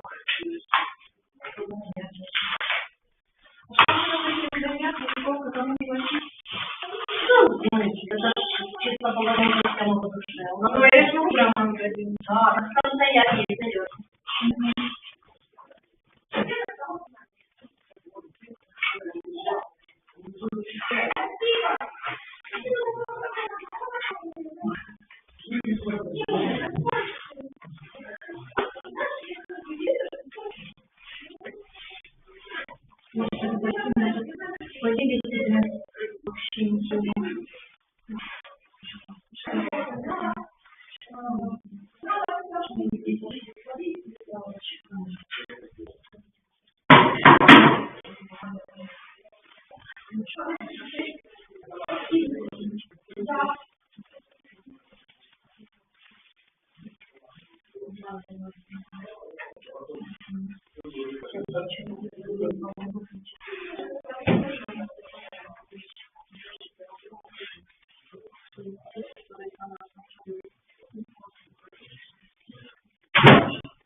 Уже один цвет выключается.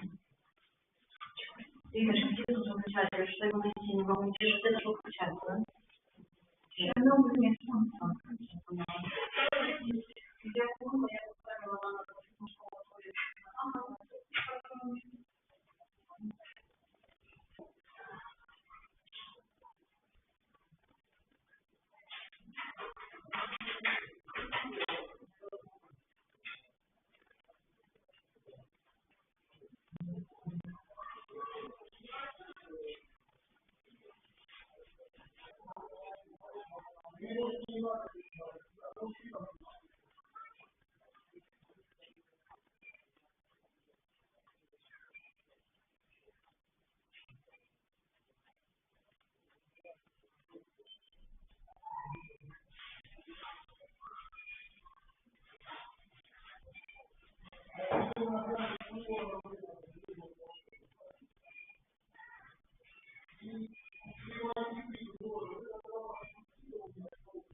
Так, где моя одежда? Ой, что-то телефон. Что?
Был вылез стакан.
Даем,